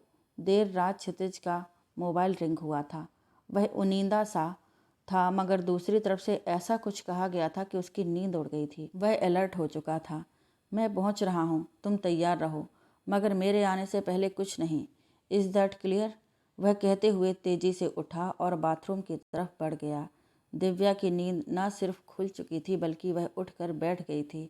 पिछले 15 दिनों से माँ के परहेजी खाने, पापा के जोक्स ने और क्षितिज की परवाह ने उसे भला चंगा कर दिया था। क्षितिज जब तक घर पर रहता था उसका पूरा ध्यान रखता था और ऑफिस से आने के बाद भी। जब घर से बाहर होता तो दिन में 2-3 बार फ़ोन पर ज़रूर पूछता कि दवाई ली या नहीं, और रात में तो उसकी जज्बे छलकाती आंखें ही काफ़ी थी। दिव्या के अंदर जमी बर्फ़ धीरे धीरे पिघल रही थी, मगर वह ऊपर से सख्त ही बने हुई थी। आज जो वह इस वक्त जा रहा था तो उसके दिल में कुछ अजीब सा हो रहा था। यूं तो उसकी ड्यूटी का कोई वक्त तय नहीं था और वह अक्सर जाता रहता था, मगर आज कुछ तो अलग था जो उसके चेहरे पर नजर आ रहा था और जिसने दिव्या के दिल को हिलाकर रख दिया था। वह पूछना चाहती थी मगर जुबान ही नहीं हिली। वह 5 मिनट में तैयार हो गया था और अपनी गन करके उसने रखी और उसकी तरफ मुड़ा। दीबू, मुझे जाना होगा, पता नहीं कब तक लौटूंगा। मॉम डैड को मत बताना, अपना ध्यान रखना, कहकर उसने उसके माथे को चूम लिया और दरवाजे की तरफ बढ़ गया। वह यूं ही बैठी उसे देखती रह गई। वह दरवाजे पर पहुंचकर ठिठका, फिर मुड़कर उसे देखा। आई लव यू दीबू, मैं बहुत चाहता हूँ तुम्हें। मुझे याद करो, तुम मेरे प्यार को याद करना, मेरी गलतियों को नहीं। कहकर वह रुका नहीं, तेजी से निकल गया। पीछे बैठी दिव्या का दिल तेजी से धड़क उठा था। क्या मतलब था इस बात का? आज इतना अलग क्यों लग रहा था? उसकी नींद ना सिर्फ उड़ चुकी थी बल्कि अब उससे कमरे में रहना मुश्किल हो गया था। कुछ गलत होने का अंदेशा हो रहा था। वह वॉशरूम की तरफ बढ़ गई, नहाकर जल्दी से बाहर निकली। अब भी दिल को सुकून नहीं मिला था। वह घर में बने मंदिर की तरफ बढ़ गई। वह बेसुकूनी के आलम में थी। क्षितिज को गए हुए घंटों हो गए थे। उसका दिल बैठा जा रहा था। उसने कई बार उसका फ़ोन भी ट्राई किया मगर फ़ोन वह उठा नहीं रहा था। उसकी घबराहट बढ़ती जा रही थी। बस वह उसकी सलामती चाहती थी। आखिर सुबह का हल्का हल्का उजाला फैलने लगा। वह बाहर लॉन में आ गई थी और उसकी राह देखते हुए वहीं बेचैनी से टहलने लगी थी। तभी पुलिस जिप्सी बाहर आकर रुकी थी और वह उतरकर अंदर बढ़ा था। उसे देखकर उसकी आंखें मारे सदमे के फैल गई थीं। जिप्सी वापस जा चुकी थी। क्षितिज, वह चीख कर उस तक आई थी। उसकी शर्ट की दाईं बाँह पूरी खून से भरी हुई थी। ऐसा लाल गाढ़ा खून देखकर उसके होश खोने लगे थे। ये क्या हुआ तुम्हें क्षितिज? हे भगवान, अब मैं क्या करूं? चलो डॉक्टर के पास चलो। ये क्या हुआ? उसकी आंखें बरसने को तैयार थीं। वह बेहद दुख और सदमे में थी और उसकी बाजू को थाम कर स्लीव हटाने की कोशिश कर रही थी। I am okay Divya, don't panic, चलो अंदर आओ। उसने उसे दूसरे बाजू के घेरे में लेते हुए कहा और अंदर की तरफ जाने लगा। क्षितिज, पहले बताओ तो प्लीज़, ये बुलेट लगी है ना? वह अंदर की तरफ जाते हुए कह रही थी। नहीं बाबा, कोई बुलेट नहीं लगी, बस हल्का सा छूकर निकली है। उसने उसके साथ कमरे में कदम रखते हुए जवाब दिया। दिखाओ मुझे। उसे यकीन नहीं हो रहा था। उसने उसकी शर्ट ज़बरदस्ती उतरवाई और बाजू पर अच्छा खासा घाव था। तुम बैठो, मैं फर्स्ट एड बॉक्स लाती हूँ। वह जितनी तेज़ी से बाहर गई थी उतनी ही फुर्ती से वापस आई और उसके घाव को एंटीसेप्टिक से साफ करने लगी और साथ ही फूंक भी मारती जा रही थी। वह उसे ही देख रहा था। उसकी तकलीफ के एहसास ने उसकी आंखें भिगो दी थीं। उसके बाजू पर लगा खून साफ करने के बाद उसने जल्दी से उसके जख्म पर पट्टी बांधी और सामान एक तरफ कर दिया। दिल भारी हो रहा था। उसका जख्म देखकर दर्द हो रहा था उसे। उसकी अच्छाई, उसकी मोहब्बत का एहसास दिल में कचौकी लगाने लगा। जिस मोहब्बत को वह रोज़ अपने झूठे गुस्से के पीछे छुपाती थी, जिसे रोज़ थपक कर सुलाती थी, वह आज अपनी सारी ताकत के साथ उसके सामने आ चुकी थी। उसके बिना उसकी ज़िंदगी का भला क्या मतलब था? वह था तो सब था, वरना कुछ भी नहीं। दिल तो चाह रहा था कि उससे लिपट जाए, मगर तुम आराम करो, मैं तुम्हारे लिए दीबू। उसकी आवाज़ पर वह रुक गई। आई एम सॉरी दीबू, उसने कहा और वह रोते हुए उसके सीने से जा लगी। अब वह खुद को रोक नहीं पाई थी। भगवान न करे अगर उसे आज कुछ हो गया होता तो वह खुद को कभी माफ़ ना कर पाती। जितनी ज्यादतियाँ उसने की थी वह उनका काफ़ी खामियाजा भुगत चुका था और वह भी उसके जज्बे को आजमा चुकी थी। इस पल वह उसके गले लगी हुई थी और उसका हाथ उसके रेशमी बालों पर था। Dibu, I love you too idiot, वह कहते हुए उससे अलग हुई और फिर उस पर निगाह डालते हुए झिझक गई। वह शर्टलेस खड़ा था। उसने कबर्ड की तरफ कदम बढ़ाए मगर क्षितिज ने उसका हाथ पकड़कर अपनी ओर खींच लिया। फिर से तो कहना, वह शोक रोमांटिक अंदाज में बोला। शर्ट ला रही हूँ, पहन लो। बेशर्म इंसान, उसने इधर उधर देखते हुए कहा। पहले खुद ही शर्ट उतरवाई थी, अब मैं बेशर्म हो गया? उसके होंठ मुस्कुरा दिए। उसने उसके सीने पर हल्की सी धौल जमाई और बाजू को खुद पर से हटाने लगी, मगर उसने जख्मी बाजू भी उसके इर्द गिर्द लपेट दी। अब वह उसकी ओर भी करीब आ गई थी। क्षितिज, ये क्या कर रहे हो? चोट लगी है तुम्हें, दर्द होगा। प्लीज़ आराम से लेट जाओ, उसने फ़िक्र से कहा और उसका हाथ हटाने लगी। उसकी कराह पर अपना हाथ रोक दिया। सॉरी, दर्द हुआ ना, इसीलिए कह रही हूँ। अरे क्षितिज, क्या? उसे खुद से अलग होकर बाथरूम की ओर बढ़ता देख वह बोली, दिबू, मुझे अभी जाना होगा। क्या जाना होगा मतलब? कहीं नहीं जा रहे हो तुम, आराम करो, मैं नाश्ता बनाती हूँ, उसने उसे बेड पर बैठाते हुए कहा। ठीक है, नाश्ता करके मॉम डैड से मिलकर चला जाऊँगा, बहुत ज़रूरी है, उसने गंभीर आवाज़ में कहा। आज उसकी नज़रों में उसका कद और भी बढ़ गया था। उसने मंत्री रामवीर शेखावत के यहाँ रेड मारी थी और जिसमें न सिर्फ खूब गोलियां चली थीं बल्कि एक हवलदार और एक इंस्पेक्टर गोली लगने से जख्मी भी हो गया था। उसके खुद के बाजू को भी बुलेट छूकर निकली थी। उस जगह से न सिर्फ ड्रग्स का बल्कि गैर कानूनी हथियारों का बड़ा खजाना भी बरामद हुआ था। रोजी डिस्कोटा और शेखावत गिरफ्तार कर लिए गए थे। उनके खिलाफ स्ट्रॉन्ग सबूत थे। आज उसे फ़क्र था कि उसने अपना फ़र्ज बखूबी निभाया था। आज वह एक बेस्ट पुलिस ऑफिसर, लायक बेटा और बेहतरीन जीवन साथी था। अपनी पिछली बेवकूफ़ियों से उसने सही सबक लिया था। अगले कई दिनों उसके जख्मी बाजू में काफ़ी तकलीफ़ हो रही थी, मगर बावजूद इसके उसने अपने काम में कोताही नहीं बरती थी। मॉम डैड की आंखों में उसके लिए मोहब्बत और गर्व साफ नज़र आता था। आज वह सबकी नज़रों में ऊंचा उठ गया था और उसके लिए उसके दिल पर तो था ही उसका राज। क्षितिज, ये चक्कर बताओ कैसा बना है? उसने मूंग दाल का हलवा उसकी तरफ बढ़ाया। मीठा तो है ही नहीं इसमें, उसने चक्कर बोला। क्या? लेकिन ऐसा कैसे हो सकता है? कहते हुए उसने उसके हाथ से चम्मच लेकर थोड़ा सा खाया। ठीक तो है? दिखाओ। हाँ, अब ठीक है, उसने हंसकर कहा। सता रहे हो मुझे? अभी कहाँ सताया है तुम्हें? थोड़ा सा इंतज़ार करो, तब पता चलेगा कि कैसे सताया जाता है। दिव्या सिहर उठी। उसकी गर्म सांसें उसके कानों को छू रही थीं। मदहोशी छाने लगी थी। हटो, बहुत काम है मुझे, उसने धीरे से कहा। वह उसके गाल से अपना गाल सटाकर बोला, दिव्या, दिव्या, कहाँ रह गई बेटा? माँ की आवाज़ पर उसकी मदहोशी लम्हे भर में छूट गई थी। वह तेज़ी से निकल गई। क्षितिज, मैं कह रही थी तुम बेड पर, वह बोलते हुए बहुत ऑड फील कर रही थी। उसने बड़े गौर से उसे नज़र भर कर निहारा। पिंक कलर की साड़ी पहने हुए, सोने से दमकते चेहरे पर, गहरी काली आंखों पर लंबी पलकें झुकाए, होठों को दांतों से बार बार काटते हुए वह कन्फ्यूज सी बहुत खूबसूरत लग रही थी। उसकी हालत उसे शरारत करने पर उकसा रही थी। बेड पर मैं सो जाऊंगा, तुम वहाँ सोओगी? वह उसके पास आ गया। मैं काउच पर सो जाऊंगी, वह हकलाते हुए बोली। क्यों, मेरे पास सोने में प्रॉब्लम है? उसका सरगोशी भरा अंदाज उसे और भी शाय फील करा रहा था। नहीं, मैं तो वो क्षितिज ने उसको अपनी ओर खींच लिया। उसकी धड़कन तेज हो गई थी, सांसें गहरी हो रही थीं। कमरे में फैली नाइट बल्ब की धीमी धीमी रोशनी माहौल को और भी रोमांटिक बना रही थी। उसने पलकें उठाकर उसकी तरफ देखा। वह शरारत भरी निगाह उसी पर जमाए हुए था। वह लम्हे भर में समझ गई कि वह उसे परेशान कर रहा है। क्षितिज, सो जाओ, मुझे परेशान मत करो। लाख कोशिशों के बाद भी उसकी आवाज़ में गुस्सा नहीं था। मुझे नींद आती नहीं है, अकेले ख्वाबों में आया करो। नहीं चल सकूँगा तुम्हारे बिना मैं। मेरा तुम सहारा बनो। एक तुम्हें चाहने के अलावा और कुछ हमसे होगा ही नहीं। बोल दो जरा, दिल में जो है छिपा मैं किसी से कहूँगा नहीं। वह गुनगुनाते हुए उसकी ओर करीब भी आता जा रहा था। क्षितिज, मुझे नींद आ रही है। उसकी नज़दीकी से उसे शर्म आ रही थी, मगर शर्माना उसे खुद को ही अजीब लग रहा था और वह नहीं चाहती थी कि उसका सुर्ख होता चेहरा वह देखे।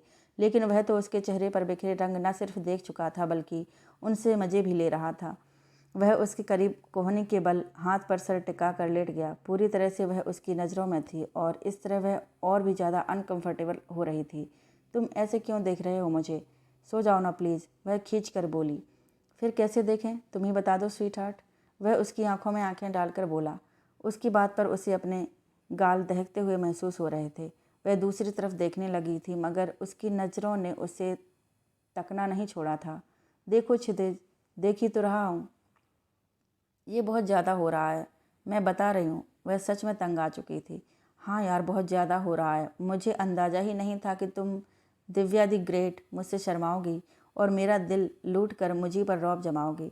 वह तो और भी ज़्यादा रोमांटिक हो उठा था। वह उठकर बैठ गई। मैं नहीं शर्मा रही हूँ, ओके? मुझे नहीं सोना यहाँ पर, मैं जा रही हूँ। पता नहीं क्या हो गया तुम्हें, वह गुस्से से पीछे जज्बात छुपाती हुई उठने लगी। वह खड़ी हुई तो मगर उसने उसका हाथ पकड़कर खींच लिया। अचानक ऐसा होने की वजह से वह डिसबैलेंस होकर उसी पर गिर गई। आई लव यू दीवू, उसकी आंखों में देखते हुए उसने कहा तो वह जल्दी जल्दी पलकें झपकाने लगी। बहुत प्यार करता हूँ मैं तुमसे, कहते हुए उसके गालों को चूमती लटों को उसने हाथ से पीछे किया और दूसरे हाथ से उसे कवर कर लिया। अब वह हया से नज़रें नहीं मिला पा रही थी। आखिर वह उसकी मोहब्बत था। उसकी पलकें खुद ब खुद ही झुक गई थीं और उसके इस अंदाज पर वह उसे करवट लेकर पलटते हुए उस पर झुक गया था। उसकी खूबसूरत आँखों को स्पर्श किया था। दिव्या का चेहरा सुर्ख और आंखें बंद थीं। उसकी सांसें गहरी हो गई थीं। उसका चेहरा हया के रंगों से सजा हुआ था। इस पल वह उसके होश उड़ा रही थी। देवू, बेहद मोहब्बत से उसने पुकारा। बमुश्किल उसने अपनी पलकें उठाई थीं। नज़रें आपस में उलझ गई थीं। सारी बातें आंखों ही आंखों में हो रही थीं। फिर उसने हल्की सी मुस्कुराहट के साथ पलकें झुका लीं। 6 महीने बाद। दिव्या, बहुत भूख लगी है, कुछ है खाने को? घर लौटकर उसने फ्रेश होने के बाद उसे आवाज़ लगाई। साथ में पोहा भी है, आ जाओ। वह अंदर आते हुए बोली। रेड एंड ब्लैक खूबसूरत सूट पहने हुए, बालों को ढीला सा बनाकर उस पर खूब फब रहा था। कुछ लटें गालों पर और गर्दन पर चिपकी थीं। किचन में काम करने से गर्मी से चेहरा सुर्ख हो रहा था। वह खड़ा हो गया। बाहर लॉन में मॉम डैड के पास आकर वह बैठ गया। तभी नोरा आंटी आती नजर आईं। मॉम उनसे मिलीं और बातें करते हुए वो भी वहीं बैठ गईं और पोहा के साथ इंसाफ करने लगीं। अरे वाह, बड़ा अच्छा बना है। दिव्या बेटा, तू भी आ जा, उन्होंने कहा। वह जो आ रही थीं उनके करीब बैठ गई। अब तो तुम दोनों को अपनी फैमिली शुरू कर देनी चाहिए। आखिर इस घर में भी तो बच्चे खेलें, फिर तुम्हारे माँ पापा का भी तो अरमान होगा। सोचो भाई। अब नोरा आंटी, जो पहले भी 1-2 बार बोल चुकी थीं, आज माँ पापा के सामने ही शुरू हो गई थीं। उनकी बात पर दिव्या जहाँ नज़रें झुकाई थी वहीं क्षितिज भी झेंप गया था। ऐसे क्या शर्मा रहे हो दोनों? बच्चे ज़रूरी हैं बहुत। और अपना उन्हें टेप रिकॉर्डर चालू हो गया। दिव्या तो काम के बहाने से उठकर अंदर आ गई, मगर क्षितिज की उन्होंने क्लास ले ली थी। तभी उसका फ़ोन बजा और वह भी जान बचाकर अंदर आ गया। रात के खाने के बाद वह थोड़ी देर टहल कर रूम में जा रहा था कि उसकी आहट पर अंदर से दिव्या की आवाज़ आई। रुको रुको, अंदर नहीं आना। उसकी आवाज़ पर वह ठिठक गया, लेकिन फिर हल्के से दरवाज़ा खोलकर अंदर आ गया। क्षितिज, वह गुस्से से बोली और टॉवेल लपेटे हुए बाथरूम की ओर बढ़ने लगी थी। वह उसके पास आ गया। वह अभी नहाकर आई थी। वाह, नोरा आंटी की बातों का इतना असर। वह मुस्कुराते हुए उसके सामने खड़ा हो गया। शट अप, ऐसा कुछ नहीं है। मेरे कपड़े नीचे गिरकर गीले हो गए थे, इसीलिए ऐसे। वह उसके नज़दीक आ गया था। क्षितिज, क्या कर रहे हो? पीछे हटते हुए वह बोली। कुछ नहीं कर रहा हूँ, डर्टी माइंड, वह हंसते हुए बोला और उसका हाथ पकड़कर उसे कबर्ड के पास ले गया। आराम से चेंज कर लो, उसने कहा और पीछे हटकर बेड पर लेट गया। उसने कपड़े निकाले और बाथरूम की तरफ जाने लगी। अरे वहाँ कहाँ जा रही हो? उसने पूछा। चेंज करने। यहीं कर लो। उसके चेहरे पर शरारत थी। बदतमीज़, बेशर्म, वह दिल ही दिल में कहते हुए जल्दी से जाकर दरवाज़ा बंद कर ली। चेंज करके आई तो गुस्से से लाल थी। भीगे बाल कमर पर बिखरे हुए थे। उसने जाकर उसे गले से लगा लिया। छोड़ो मुझे, बहुत परेशान करते हो तुम। मुझे बात करनी नहीं है तुमसे, उसने उसे कोहनी मारते हुए कहा। आ यार देवू, पति को ऐसे कौन मारता है यार? ज़्यादा नाटक करने की ज़रूरत नहीं है, कोई ज़ोर से नहीं लगा है तुम्हें। उसने बाल संवारे और पलट कर बोली। अच्छा सुनो, नोरा आंटी ठीक कह रही थी यार, एक बेबी तो। उसने उसकी तरफ प्यार से देखते हुए कहा। तुम्हें बच्चे पसंद है ना? देखो, मुझसे बच्चे संभाले नहीं जाते। बच्चे की देखभाल कौन करे, वो भी 2-2 बच्चों को? दिव्या ने आराम से कहा। 2-2 बच्चे? हाँ, एक तुम और एक तुम्हारा बच्चा। जान, पहले बच्चे को आने तो दो, उसने प्यार से कहा। क्षितिज, दूर रहो तुम यार, प्लीज़ ना। डॉक्टर ने दूर रहने को कहा है, पहले 3 महीने, उसने धीरे से सर झुकाते हुए कहा। 3 महीने? फिर 1 मिनट, पहले 3 महीने मतलब? वह एक्साइटमेंट हो गया। हाँ बुद्धू, तुम डैड बनने वाले हो, उसने शर्माते हुए कहा। सच? ओहो Divu, I am so happy, I love you, कहते हुए उसने उसे गोद में उठा लिया। अरे अरे क्षितिज, छोड़ो। ओ थैंक यू दीवू, मेरी ज़िंदगी में आकर मुझे इतना खुशनुमा बनाने के लिए, कहते हुए उसने उसे बाहों में भर लिया। दिव्या ने भी प्यार से उसके सीने पर सर रख कर आँखें बंद कर लीं। तो दोस्तों, कैसी लगी आपको क्षितिज और दिव्या की प्रेम कहानी? आगे भी हम ऐसे ही रोमांचक और खट्टी मीठी लव स्टोरी आपके लिए पेश करते रहेंगे। आप बस ऐसे ही हमें प्यार देते रहिएगा। वीडियो को लाइक और शेयर करना ना भूलें और अपने प्यारे प्यारे कमेंट करके अपना फीडबैक भी देते रहिए। धन्यवाद।